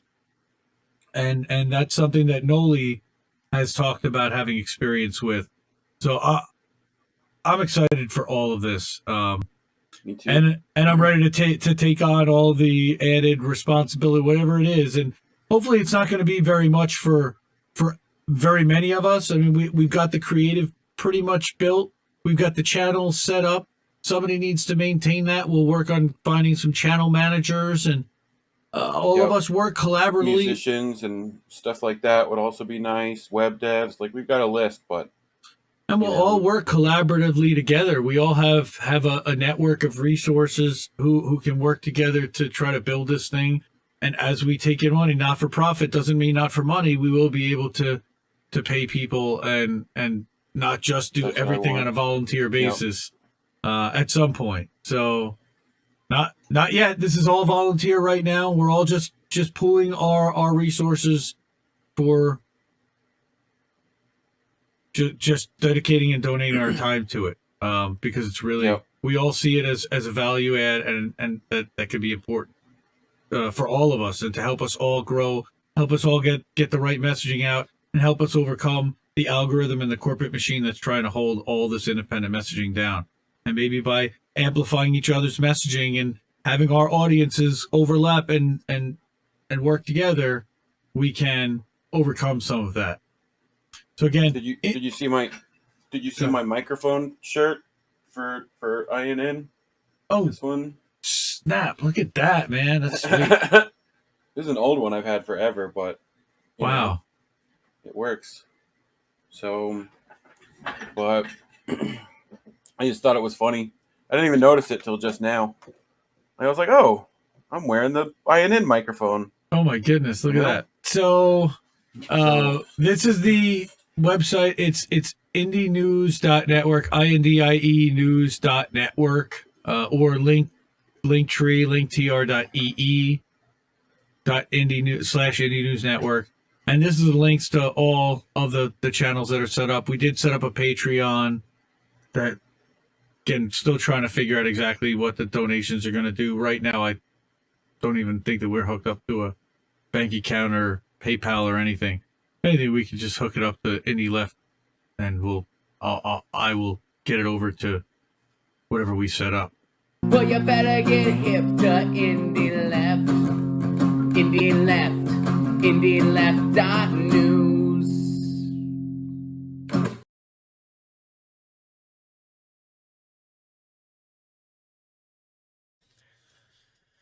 So that's kind of a breakdown of where we are. Now, let's talk about some of the misinformation that was shared out there. I got so angry. Let me doodly doo. And again, let's talk about the misinformation that was shared out there. But I got so fired up about seeing this stuff out on Twitter that it actually inspired me for the first time to actually write an article rather than just aggregating and collating, which is what I usually do on a daily basis. So again, misinformation has been a hot topic in mega corporate controlled media, and of course on social. What happens when sources that Americans trust are routinely caught lying to them, using false imagery to generate emotional responses and trigger that instinctual programming? Well, here, what's the programming? It's America good, Russia bad, right? That's what we were drilled into our whole lives, and anyone that America backs is automatically good because we always do good, right? Well, of course, now we've kind of deprogrammed ourselves, but most of America is still in that propaganda bubble. So for any American born since World War II, these two concepts have been subliminally and overtly programmed into our whole lives. But ask yourselves, who's telling these outlets to run with this old footage and imagery while intentionally misleading readers and viewers? And again, we've seen corporate networks. We've seen this woman is a blue chick. She is an MS. She is a journalist. Thousands of likes, thousands of retweets. Very emotionally stimulating, and I can tell you somebody famous of a blue check that I know that shared this article and was it made her feel very patriotic. There's only one problem, is that it was published in 2016. But it was represented as though, okay, so it did give the credit. She did give the credit to the photographer, and that's correct. But it was published on Facebook in 2016, a volunteer photographer for Ukraine's defense ministry, who was dismissed following accusations by soldiers and local photographers that he staged a series of combat photos. This was staged. Look at the bunny, perfectly clean, in the kid's hand, their jackets and the gun straight, the fake rifle strapped to the kid's back. And here you go. Stay informed. This media is presented out of context. Now, Twitter is providing a warning label. Here you go. So now now this has really started to catch fire. And here's the original photo, so you can actually see it, dated March 22nd, 2016. Receipts. Now, who used this? It wasn't just Mary Harper. I mean, there was a lot of people that used this imagery, and I saw that picture shared all over Facebook. This one. I mean, if you just search Twitter for this image, and again, what my contention here is that this image was probably shared. And that was just one person, 2,500 retweets, 9,500 likes, probably shared in like millions of times worldwide. And that was designed to get people feeling like, wow, everybody needs to care right now about Ukraine.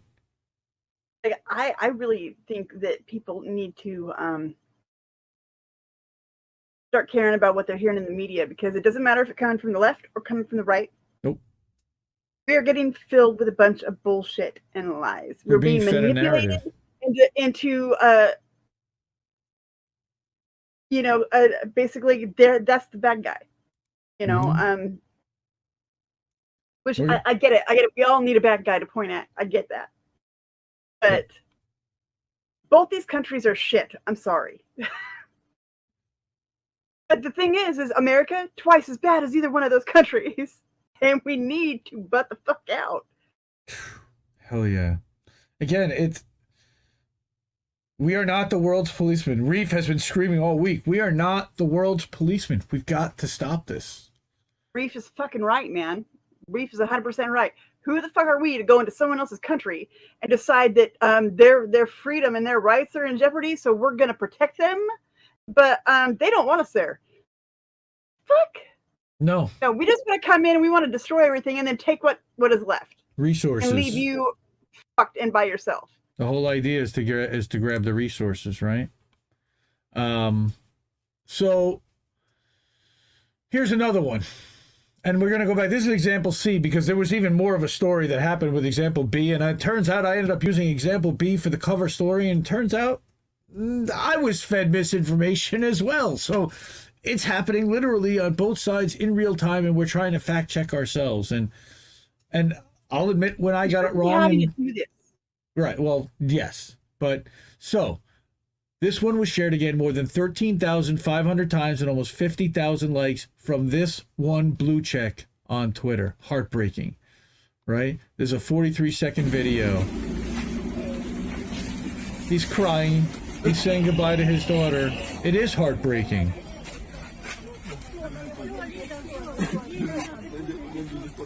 All right. And again, I'm not coming down on Bhavisha Patel other than the fact that she did not do a little bit of her fact checking or ask. And again, just to share the receipts, how many likes and shares and retweets there were, except straight up the Real News Network. I'm telling you, fucking, we fact check our shit ourselves. We don't have some intern do it. Oh, Bhavisha actually blocked me from seeing that. She must have blocked me because I think I did correct her and I fact checked her, and Asher said he's in Donbass, he's speaking Russian, he's actually going to fight the fascists, aka Ukrainian soldiers or militia. This is 100% wrong, but she gets not 25,000 she gets 25,000 retweets. My fact check won't even get 25. Well, it got 25. It got 2,800 likes on its own and 700 retweets. So I mean, all this misinformation, and she's not even willing to take it down or to say I was wrong or anything. Well, I don't know what but guess what? It's still up because I wouldn't be able to play it right now if this wasn't still up on her Twitter. Exactly. All right. And here's the original post. All right, by Ivan Prikodko, who is the current mayor of Donetsk. I mean, it's so again, this one, as it turns out, Adam Kitzinger. Okay, I guess that's the same one. It went out to over 40,000 people, shared by Adam Kitzinger, who was another one that shared this. Okay, and that had 40 some odd thousand likes on its own. That's a congressman. So nobody is screaming, "Hey, stop this misinformation shit!" We just look like crazy fucking lunatics. Nobody, right? Well, so here is the third story: is Zero Hedge, and again, there's so many things having to do with this story, but here is the picture of Zelensky, even in the military uniform, right? He's fighting on the front lines. Yeah, no, it was a border inspection last April. Same pictures. Here's the Kitzinger one where he's sharing the first photo that we showed. Okay, and again, this is Tyler Durden, Zero Hedge, which also, by the way, the U.S. government has been going after in censorship. Europe took down RT and Sputnik today, so now you can't access those networks online or on TV. That's part of their third round of sanctions. And we're just hoping that doesn't happen here. We do believe in free speech and dissenting voices. And again, we've just proven that the U.S. media and that we are spreading as much propaganda as anything that they can claim anybody else is doing. So, Oh, dude, we're probably doing it way worse. I'm sure we are. And then I don't know what this is. However, I'm going to take the risk because contributor to the show, Big Mad Crab, just sent me a link. And the title says Ukrainian MP Kiva called Zelensky a criminal because he knew about the start of the military operation but decided not to start negotiations. Okay, this is Aaliyah Kiva proposed the creation of a negotiating group to end the war, which he considers already lost. Wow. Again, and this is by Scoop Trade. I don't know that publication. I have not vetted this story.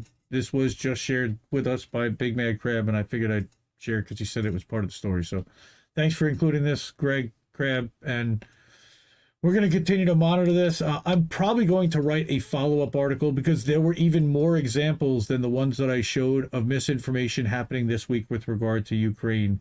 And those two guys with the cardboard guns, that one was pretty good. The two guys with the cardboard guns.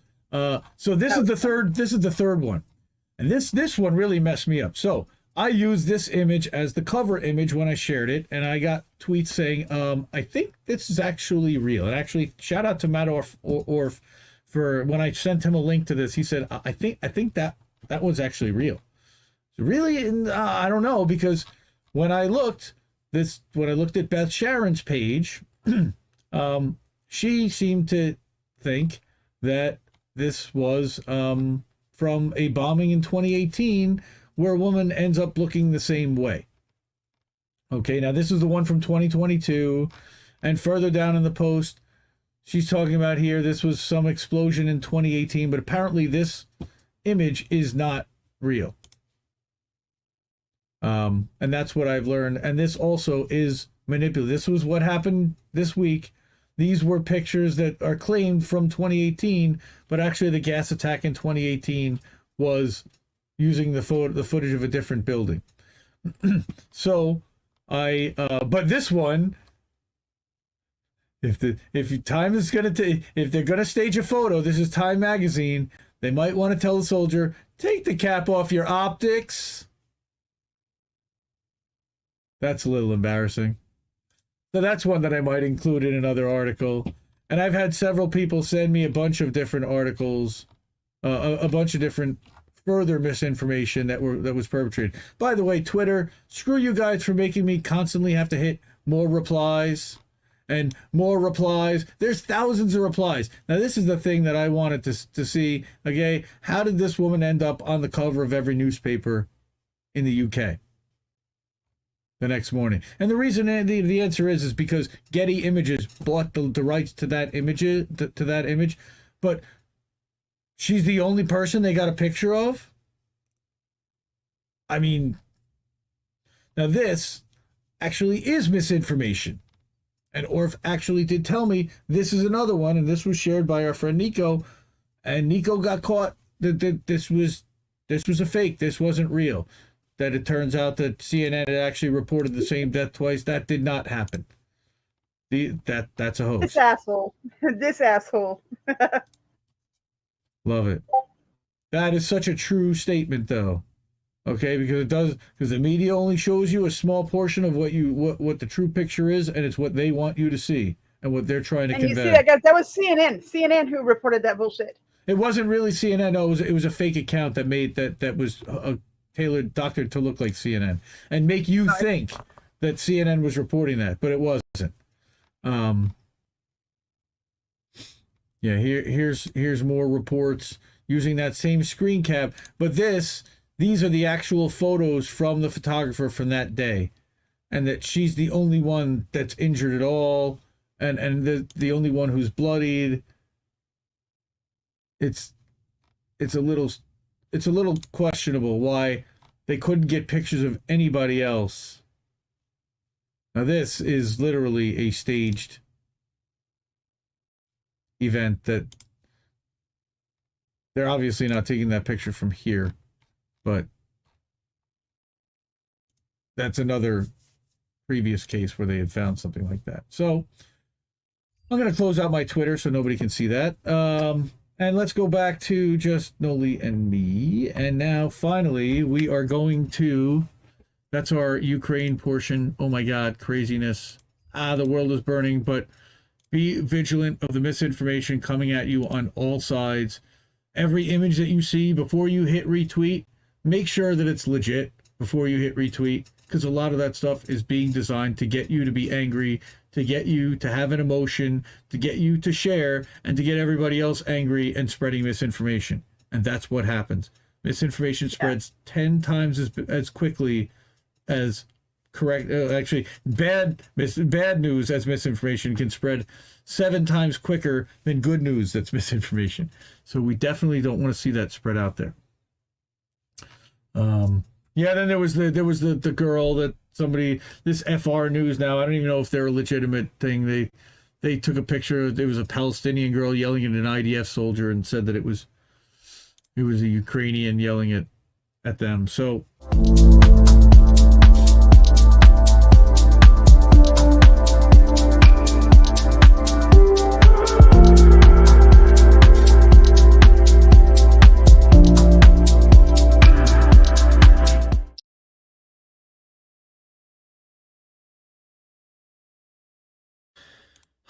this one really hurt, and this one really affected all of us personally this week. It was bad.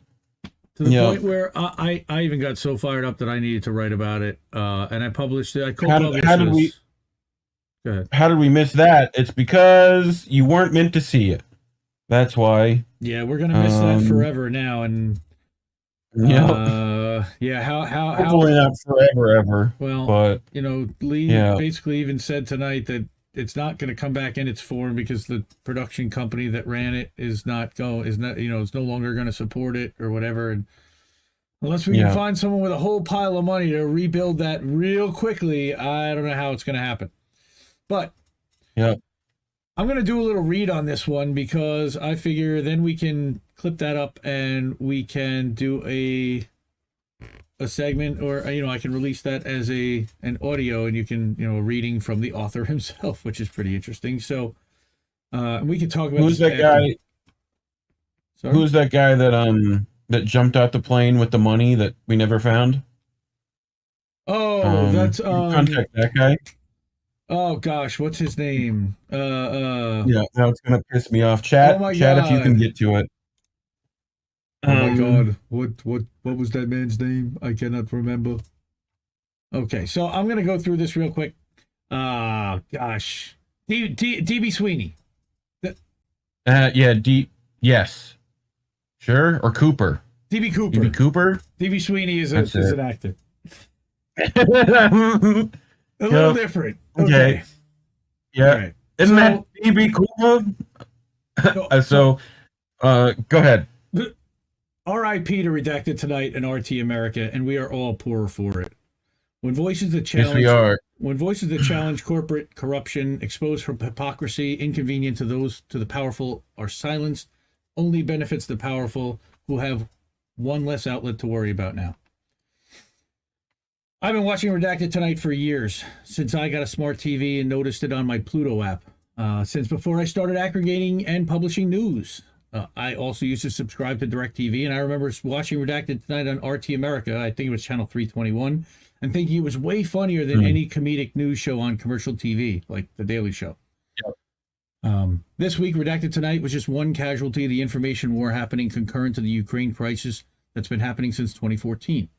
On March 2nd, RT America announced that it was shuttering operations, putting hundreds of American voices who routinely challenge narratives out of work immediately. Specifically, the crew at Redacted, plus comedians Natalie McGill, Naomi Caravani, Anders Lee, and Jafar Khan, plus scores of others are affected by this directly and indirectly. And here's the tweet that I put up, and this was actually from the 4th about the production company that's closed that is no longer going to support RT and permanent separation from most of the employees.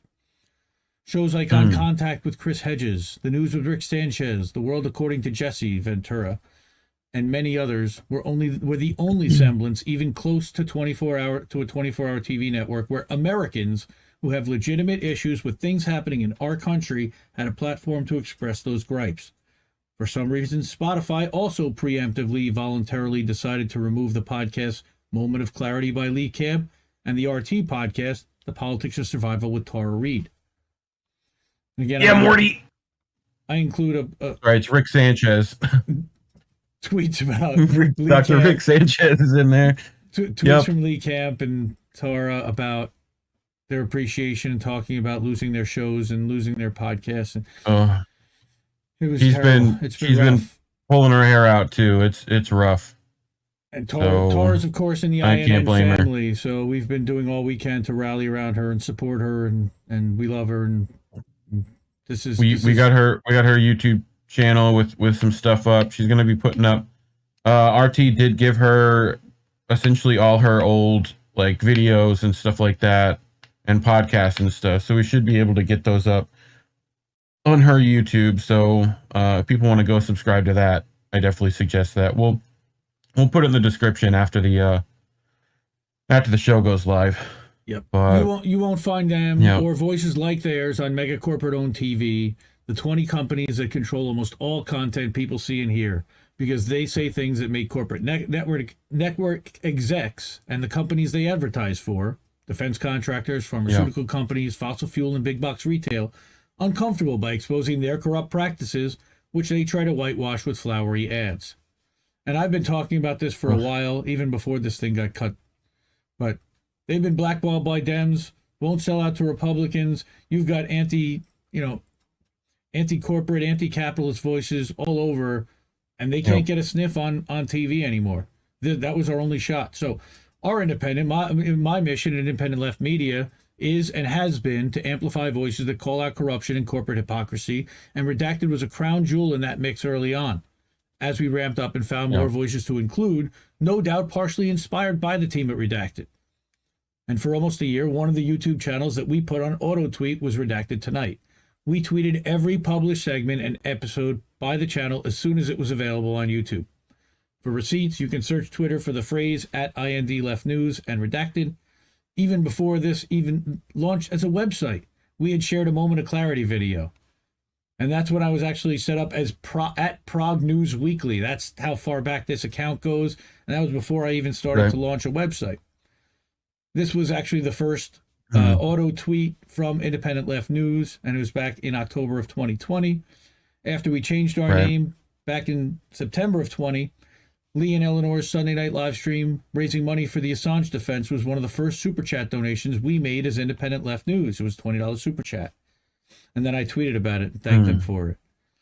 Again, I such heart for these guys, and for what Lee has been a super inspiration. I've watched this guy work and admired how hard he works. And here's an article he wrote. This was in mid-January, and it had like no likes and shares, and I couldn't understand how and why. And I said, if the lack of likes and shares on this post aren't clear evidence of suppression, I don't know what evidence you need. This is Robert Scheer, who was like the editor of the New York Times, right? And Lee Camp is one of the biggest voices there are on the left. So how can nobody see and engage with this tweet? One like. It was Lee Camp. Yeah, one like. It was Lee Camp. Okay. This automation also included supporting Lee Camp's other shows and channels, Moment of Clarity and Government Secrets, plus Eleanor's Common Censored podcast in our auto tweet rotation. All right, we included his podcast at leecamp.com, his post at leecamp.com, and its sheer post when he wrote stuff. In addition to performing stand-up comedy, he really is one of the hardest working people in this business, though few people notice or acknowledge it. They just say, he yells at me on screen. Well, yeah, he does, but he's funny. And we support independent media and amplify voices like these. All right, here's one. Again, this was that piece just even a couple of weeks ago. No, this was all the way back in December 2020. Pandemic Dirty Dozen, talking about the companies that were getting rich off of pandemic. And then we at Independent Left Media stand in solidarity, as well as all the channels in Indie News Network family, content creators, stand in solidarity with all those who lost their jobs. We'll continue to amplify their voices as they reemerge, likely on the independent scene. We've seen the independent content creator space already step up to voice their outrage and concerns too, and here's just a small sample. And we've got an article written by Caitlin about that, and course, Misty, absolutely, and Fee, with Rachel and Blevins there. Even Pat the Burner got in on this. Okay. Yeah. And I just wanted to mention that Lee started a Patreon to continue his work, and we subscribe to that and support that. Tara has a Substack where you can support her with a one-time or monthly subscription. So please go and do that if you can. Even if you can just subscribe and share. Mm-hmm. I almost got Autopilot to put in writing that he'll support the free speech of plenty of those people above in those threads, but didn't quite get that out of him. Yeah, please support them and don't allow these voices to be silenced. Is my last request here in writing this. But I just thought it was important to put it out there myself. That how much I appreciate what they've done as a team, and I've reached out to each one of these people actually, and they all kind of either followed me or responded. It was really nice, and just the bots were out in force that day too. It was bad on Twitter. Pretty brutal. Oh, it was pretty brutal. Yeah, bring back RT America would be nice. Thank you. Hell yeah. Well, again, my other question was, how come we don't have anybody who in America who is willing to step up and potentially fund or support this? I think there are some pretty wealthy people on the left, and maybe if we kind of put our heads together, pooled resources, maybe we can accomplish something. I don't know. Susan Sarandon and Roger Waters specifically, I did mention, but I'm sure there are others out there who have plenty of money. DB Sweeney. Yeah. So that was my little heartfelt piece, and my little ode to RT America and to Redacted. So thank you for the memories and the laughs, and we will miss you guys at the show. And we're again, their segments were funny. They were educational. Sometimes they were a little bit, again, because it took a little bit longer for them to produce it, but they were so well produced. They brought in people that wouldn't necessarily sit and watch a more raw live stream of people in their living room.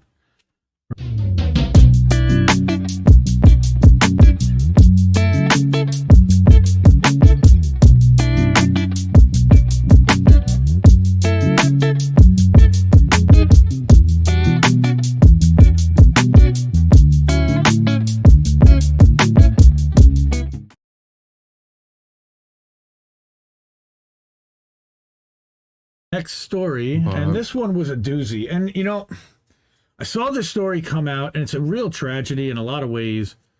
Right. And it was pretty much universal. It comes out, and you can see Brett Renaud, and again, terrible. He's killed in Ukraine, covering this crisis. And Loki? It looks like Loki. No, it's not. It looks like Loki a little bit. It's Brett Renaud. Now, the narrative and the spin around this story is ridiculous. Massive. Redonkulous, okay? Yeah. I hate to even use that word. It's really terrible. But I have to give a lot of credit to Jordan Schachtel of The Dossier for smelling out the bullshit immediately. And the minute I saw this story, it came out like a week ago Saturday or so, maybe even 2 weeks ago. No, it was a week ago. It was the 13th. And I smelled something weird with the story. First of all, it started out at AFP, which is a State Department outlet type of journalistic, whatever you want to call them. Right. Yeah, they are a news outlet, but they're an overseas type of rah-rah, a very pro-USA, again, State Department type of talking points, CIA talking points. You'll see a lot of stuff aligned with pro-USA stuff, of course. And you see this story, and then all of a sudden it's out in the Associated Press and in Reuters, and the story rips around the entire world. And there's like one narrative, okay, that he worked for the New York Times and that he was killed by shell fire, and it's right. A story and a narrative is built, and a legend is built. And somebody even commented, I think it might even be here in the comments or somewhere on Twitter, about like, this sounds like, I hope he's not just like good old Shoe. Doesn't turn out to be just like good old Shoe. And I don't know how many people have seen the movie Wag the Dog, but they basically drum up sentiment for somebody who is trapped overseas, in this case is killed overseas, and they're building a story and a narrative with even a name that might be catchy, and it's trying to emotionally tie Americans to say, look, even journalists are being killed when they're in a war zone. Now, this guy flew to a war zone to cover this, so it's not like he didn't know. But here's the story. So the tragic shooting was likely committed by Ukrainian forces, not Russians. Wait, what? How is that possible? So, as Jordan talks about, that it was reported in corporate press in almost unanimous fashion that Russia was responsible for his passing, even though no evidence had emerged. They had nothing, again, which was disseminated by Ukrainian officers at the crime scene. And they even interviewed the guy who was in the car with him. And you'll see that, and he talks about it in a way. Gunned down by Russian troops, okay? Reportedly killed by Russian forces. Guardian. Right? In a moment's notice, powerful world leaders and individuals routinely condemned Russia for the tragic death of the American citizen. You know, again, this was constructed. This was an entire narrative that was, they had this PR stuff all ready to go, everybody, and it happened within minutes. State Department spokesman, then you have the leader of the UK, the Prime Minister. There's just one big problem with that narrative, and it's that all the available evidence we have points to the Ukrainians, not the Russians, being responsible for the tragic shooting, which again is a tragedy. Now, why is that? So now, as it turns out, they had been contracted by Time magazine. The fact that he worked with the New York Times in the past, he was a freelance journalist. They wanted to use the word New York Times to get everybody emotionally tied to this story, because everybody knows the New York Times. Time magazine, nobody gives a crap about Time magazine necessarily. But the New York Times is a national treasure. You attack the New York Times, you attack the United States. Hilarious, right? So this morning, Renaud and his crew, which had been contracted with Time, were traveling through the outskirts of Kiev, okay, and on their way to document the plight of the refugee situation. So, according to the Ukrainians, the vehicle came under fire from Russian forces, resulting in his death. And after he was killed, Ukrainian police and public affairs officials took videos and photos of his still warm body and posted the display on the internet for the world to see, which was disgusting. His body was put on display, they said, to showcase the indiscriminate brutality of the Russians. There's only a couple of issues here. So, National Police for Kiev, one of the first, if not the first, Ukrainian official to accuse Russian troops of killing Renaud, several other Ukrainian officials then echoed his claims, describing them as responsible. Still no evidence yet. Right. But since the initial PR campaign, compelling evidence, in addition to multiple eyewitness testimony, has emerged to tell a very different story to these events. Wait, what?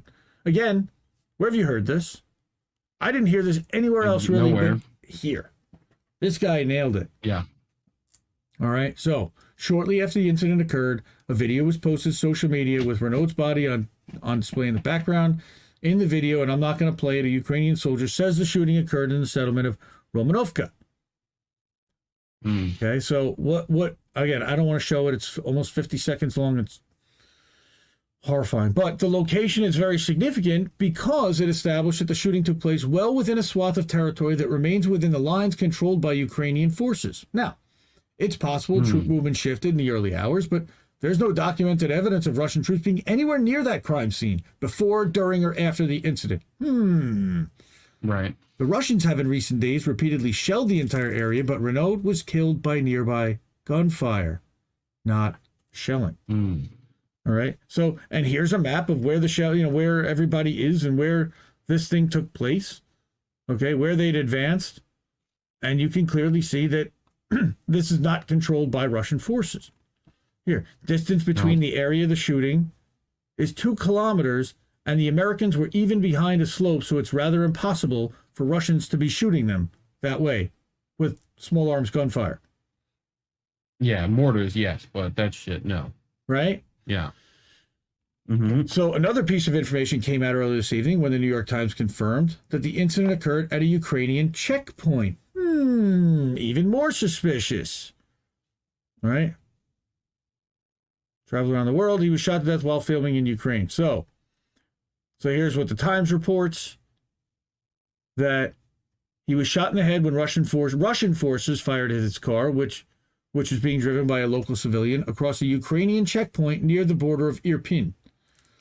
Okay, this again establishes that he had been moving through Ukrainian, not Russian checkpoints, and that now here's where the most important piece of testimony comes into play. And it's eyewitness Juan Arredondo. And I think that you've been continuing to follow and share some of his tweets. Oh my God, yeah. Oh my God, Yep. yeah. Like, yeah, he's there. Who was physically in the vehicle at the time they came under fire. He was interviewed where he discussed what happened. Okay, and he's highlighted significant portions of the interview. All right, colleague. Okay, so this is the guy again, 49 seconds in the hospital. I think I can actually play this. Let me see if I have volume here. Let's see if this works. Tell me please, what is your name? Juan. Juan? Where are you from? The U.S. Yes. What happened to you? We crossed the first bridge in Irpin. We were going to film other refugees leaving, and we got into a car. Somebody offered to take us to the other bridge, and we crossed a checkpoint, and they started shooting at us. So the driver turned around, and they kept shooting. It's two of us. My friend is Brent Renault, and he's been shot and left behind. And how is he? I don't know. You don't know. You don't know what happened to him. I saw him being shot in the neck, and we From got behind. split, and I got pulled into the. And who brought you here? An ambulance. I don't know. So this is a critical piece of information because it rules out the possibility that he died from possible Russian shelling or a Russian sniper of some sort. Okay. He's by far a more reliable source for this incident. He makes it clear that the shooting came from the direction of the checkpoint. And the New York Times, backed by other sources, have established the area as a Ukrainian checkpoint. In addition to that, most recent maps of troop positions show the scene of the crime as an area that remains controlled by Ukrainian forces. So, in all likelihood, Brett Renaud was probably likely killed by Ukrainian forces. And again, it is tragedy. And may he rest in peace. And he was trying to report. Now, there's also a question of were there any ties to intel, and what was he just reporting there? And I don't know. I don't want to speculate. I definitely wanted to put it out there because I have heard other people talk about it. But it's a terrible story. But instead of taking responsibility, Ukrainians used his death as an instrument to advance a propaganda campaign against their enemy. Rest in peace. I mean, I've been seeing a bunch of stuff from over there about people being like wrapped to like flagpoles and fucking beaten, and like they'll pull their pants down and fucking beat. I mean, it's just straight up like, oh yeah, that was like for stealing a loaf of bread and a bag of onions. There's or so something. many. Oh, they're doing it to like anyone, right? Like but, labeling them. But again, I got thieves, into marauders. I got into an argument on Facebook today, which is that, and all they keep saying is this mainstream talking point that Putin is attacking the safe corridors and not letting anyone leave. Right. Completely ignoring the Except fact that the I'm hearing neo-Nazis are stopping Ukrainians people from leaving. Right. They're stopping them from leaving. I'm hearing Ukrainians shooting at like at those fucking people too. Like, it's crazy. You know? Like, I don't get it. Welcome to the chat. Crab. Makes no sense to me. Oh my God. It's again, double standards, which great. Israel gets away with shooting, killing journalists, doctors. Some of the comments here are outstanding. Classic false flag up again. Okay. How long has the government been supporting Nazis? It's been about 8 years, actually. Ukraine is the ideal staging ground to produce this theater. Yeah. Sean Penn is not the only actor participating. Very droll. Very good. And again, there are a ton of different comments. Jordan Schlackman, the dossier, Jordan Schachtel, sorry, that's this reporter, this writer. I've been following his Substack for a while. I'll give him a lot of credit. He does excellent work. Subscribe to him for free and support him with a monthly sub if you can.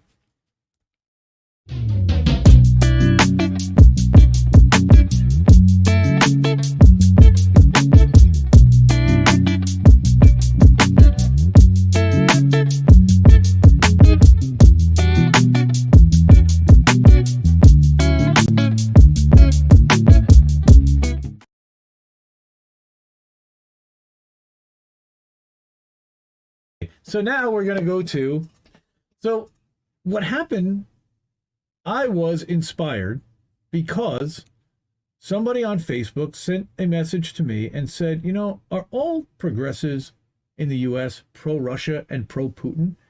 And I started to write a response, and I guess it triggered me in a way, you know? So rather than just respond to this person via DM, which is what I did do, I then copied that DM and response and pasted it into a Substack and built upon it, expanded upon it a little bit. And next thing you knew, it started to turn into an article. And I sent a copy of it to our friend, the Dissident, and he decided to append it. He's like, you know, this is really good stuff. And I'm like, I was going to add this link and this link and link in this. He's like, I can add some stuff in there too. And next thing you know, we had a co-written article published by the Dissident, and go follow the Dissident. It's the 307.substack.com, at leftist_news12 on Twitter. Definitely hook him up. And now he's got a Patreon, so definitely you can hook him up with some weed money if he smokes. I think he does. Anyway, Indie News Network, and of course me, Indy, we publish this together. So before we do that, I just want to refresh one thing here, which is the Twitchit thing here. I have to admit, it's a very well written article. Well, thank you. But we might have a few differences. You can disagree. You can disagree with me, and that's good. That's what we want to have that conversation about. Okay, now I'm able to put this back up on screen, but for some reason it's not continuing to scroll with the chat. So, So my answer here is to this person who asked about, are we pro Russia and pro Putin? The answer is that we are not pro Putin. We are anti-war. Okay, and of course Putin did invade, but there are reasons for doing that, and again, this is where I was writing this as a response, and then this was appended and enhanced. So this is also the Dissident's words, but I'm gonna straight up read it out. We don't see Russia as any more guilty than the U.S., who helped create this problem in the first place, trying to be the world's policeman when we can't take care of our own. We're opposed to sending billions of dollars to the Azov Battalion, a Nazi militia that's officially part of the Ukrainians' National Guard. This happened after Joe Biden helped install a far-right puppet government in 2014 with Victoria Nuland and company. As the BBC reported at the time, the far-right nationalist group Right Sector played a major role in the Maidan coup. A now-deleted article in Foreign Policy magazine, dug up by Aaron Mate, said that the uncomfortable truth is that a sizable portion of Kiev's current government and the protesters who brought it to power are indeed fascists. These far-right forces were funded by the U.S. government's cutout USAID. This coup also led to a bloody civil war between the Ukrainian government and Russian-backed separatists, where 80% of civilian casualties occurred on the rebels' separatist side, according to the United Nations. This is, of course, not justification, like we said, for Russia's invasion of Ukraine, which is illegal and has killed innocent civilians and has caused 3 million people to flee the country. This is simply an analysis of the well-documented events being ignored in the mainstream media that led to the current invasion and crisis that we're witnessing. So, after the overthrow in 2014 of the Yanukovych government, audio was released that showed them that then Assistant Secretary of State Victoria Nuland handpicking the politicians that would make up the new Ukrainian government. Because of this, many in the Obama administration used this new puppet government for their own personal gain. How do you think Hunter ended up with the Burisma job? With experience on a gas company board for $50,000, $60,000 a month? No. He had no experience in the gas industry at that point. Why are people simply accepting the narrative being sold by paid shills for big corporations at face value? When the U.S. government lied to us about everything in Iraq, they lied about everything in Afghanistan, and all of that's come out long after the damage was done. The Afghanistan papers were devastating about the fact that there was no mission for years, and they just continued it mostly to benefit the defense contractors and keep the military getting their $700 billion a year. Why would anybody be encouraging this? We certainly are not. So, anyone who thinks the United States' involvement in this war is for noble or humanitarian reasons is naive, to put it nicely. Biden so far has killed 13,000 babies in Afghanistan with crushing sanctions, and he's continuing to fuel Saudi Arabia's genocidal war in Yemen. Okay, it's clear the U.S. intentions are to drag this war out as long as possible to weaken Russia's army. And as journalist Jonathan Cook said in a piece from InPress News, that the U.S., by contrast, wants a long proxy war of attrition, covertly supplying Ukrainian forces, indifferent as to whether they're nice ones or neo-Nazis, to bog Russia down in years of a difficult guerrilla warfare and counterinsurgency. Okay, that's actually very similar to what happened in 1980 with Afghanistan initially, when we funded the Taliban to begin with and gave money to Osama bin Laden. Yes, we did that in the 1980s. Okay. Yes, that we did. So what we wanted, what they're talking about is drawing Russia into a long local proxy war, spending money, resources, time, diverting away, and weakening Russia's position globally. So this strategy was detailed by Ned Price, who said that he was against Zelensky's openness to a diplomatic situation because the war was bigger than Ukraine. And as the U.S. is clearly pursuing a proxy war over a diplomatic solution, okay, as Dave DeCamp of Anti-War put it, that instead of pushing him to declare neutrality, the U.S. continues to arm Ukraine. Why? Okay, we know that they're going to get crushed. We cannot supply them with enough weapons, and unless we get involved ourselves personally, they cannot possibly defeat the Russians. They don't have the military, they don't have the people, they don't have the equipment, they don't have the technology. Okay, They aren't doing too bad so far. that it depends on who you ask.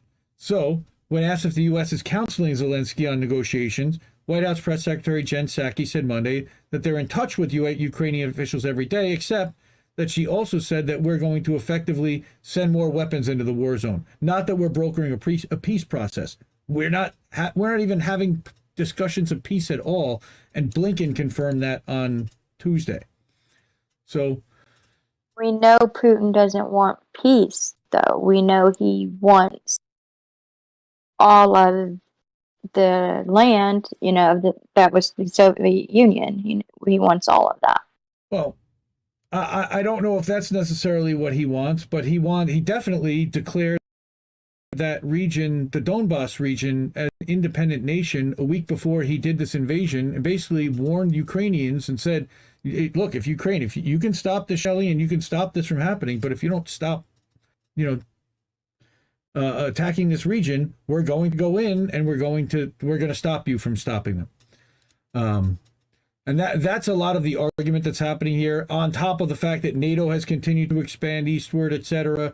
And does he want to rebuild the Russian Empire? I don't know. What he wants is NATO to not be involved with Ukraine, and for Ukraine to be at least a neutral zone, if not rebuilding. And not, again, I don't think he's looking to take over all of Ukraine. He wanted to have Donetsk. He wanted to have Luhansk, okay, and not even have, they are mostly Russian area that wanted to be part of Russia, though they are Ukrainian right now, okay. And just like with Crimea in 2014, when they annexed Crimea, there were people in Crimea that were fighting to be part of Russia, okay. And again, there's people saying that he funded the separatist movement and caused that unrest, just like we cause unrest everywhere else around the world. I'm not saying this guy's benevolent, and nobody's ever said that he was. What we're saying is that we've caused a lot of the problems to force his hand to the point where he had to do something. So when we attempted a coup in Venezuela, Russia sent hundreds of troops to stop the overthrow of Maduro. And by stretching this war out as long as possible, by flooding Ukraine with weapons and crushing Russia's economy with sanctions, the U.S. sees an opportunity to take out an obstacle to its regime change goals. And because that's exactly what happened, okay?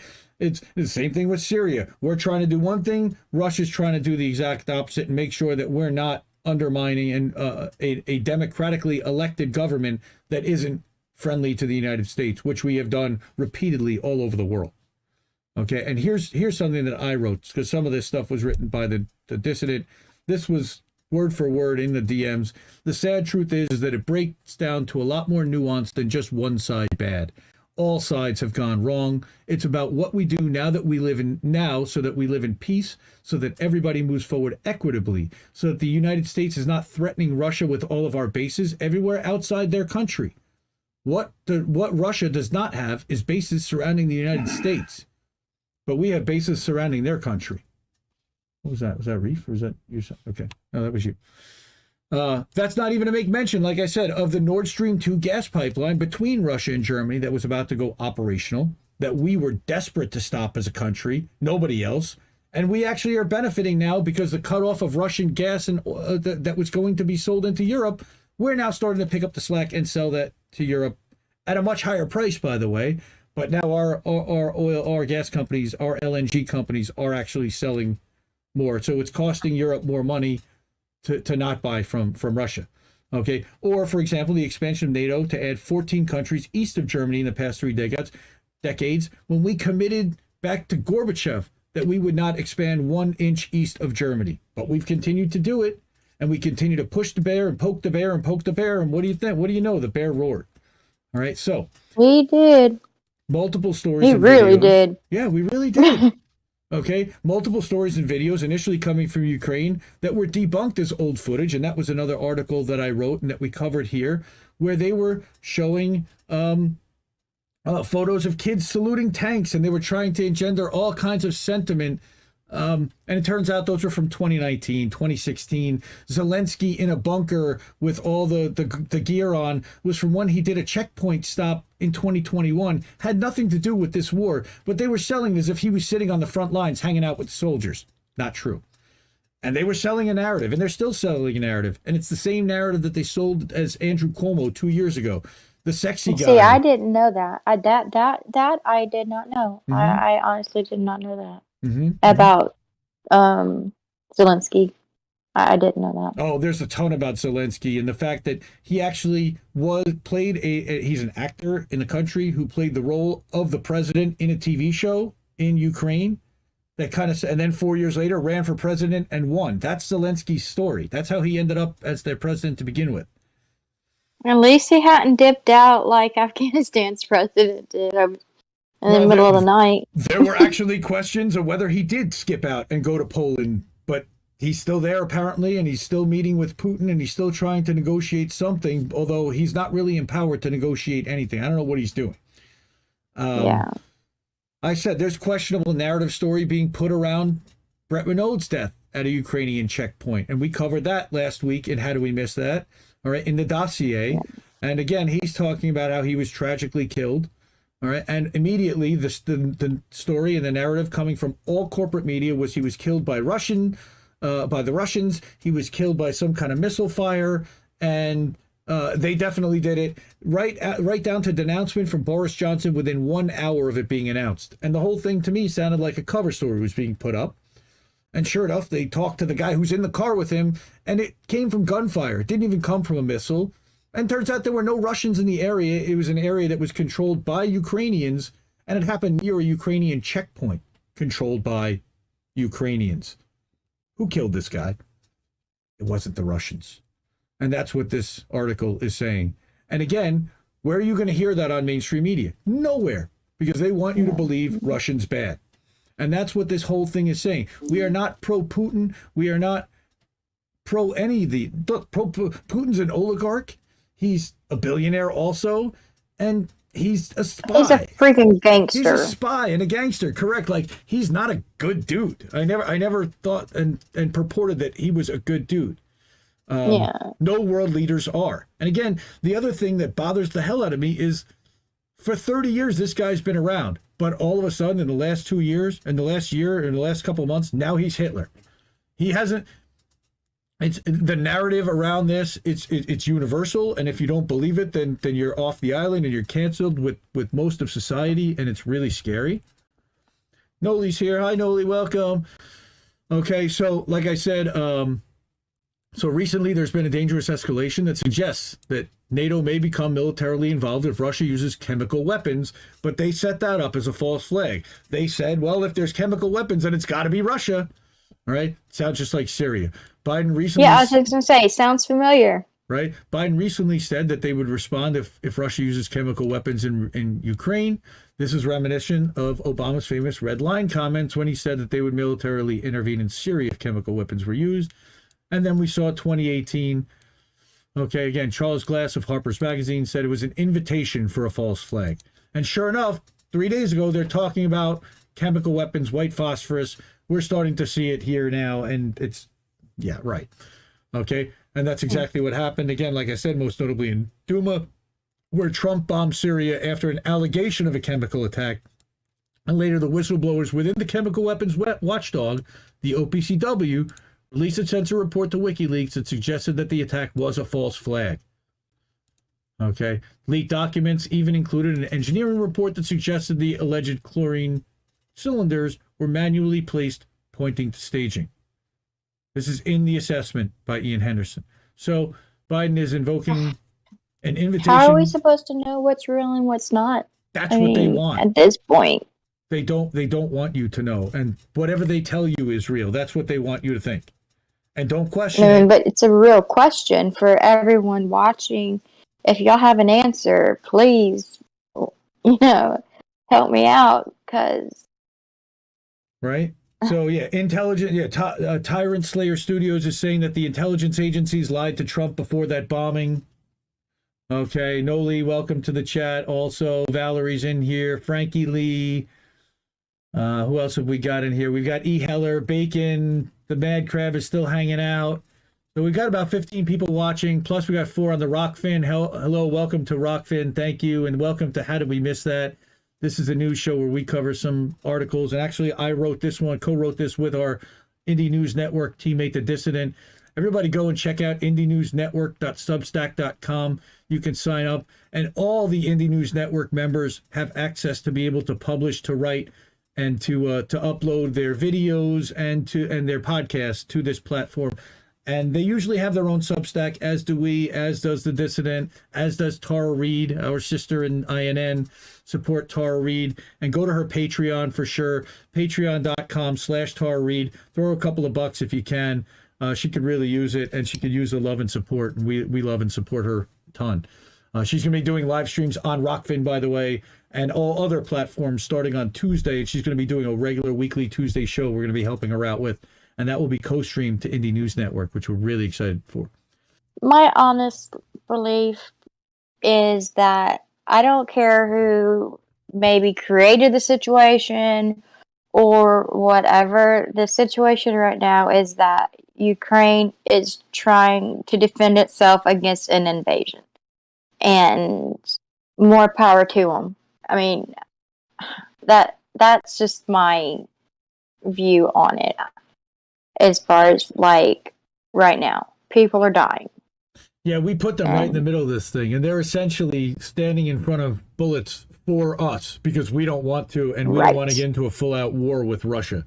And that's what's bothering me and what's disgraceful to me about this whole thing. It is. It's sad. But you know, one thing I'm worried about is all this coverage about Ukraine. I'm beginning to wonder what we're being distracted from. Well, we're being distracted from what's happening in Israel-Palestine. We're being distracted from a war in Yemen. We're being distracted from all the operations that our military is doing in Somalia. We're being distracted from whatever's going on in Congress. Right, absolutely, yes, from the corruption in Congress, and distracted from all the different unionization efforts that are happening, and trying to basically control narratives and then set what the parameters of what's acceptable conversation.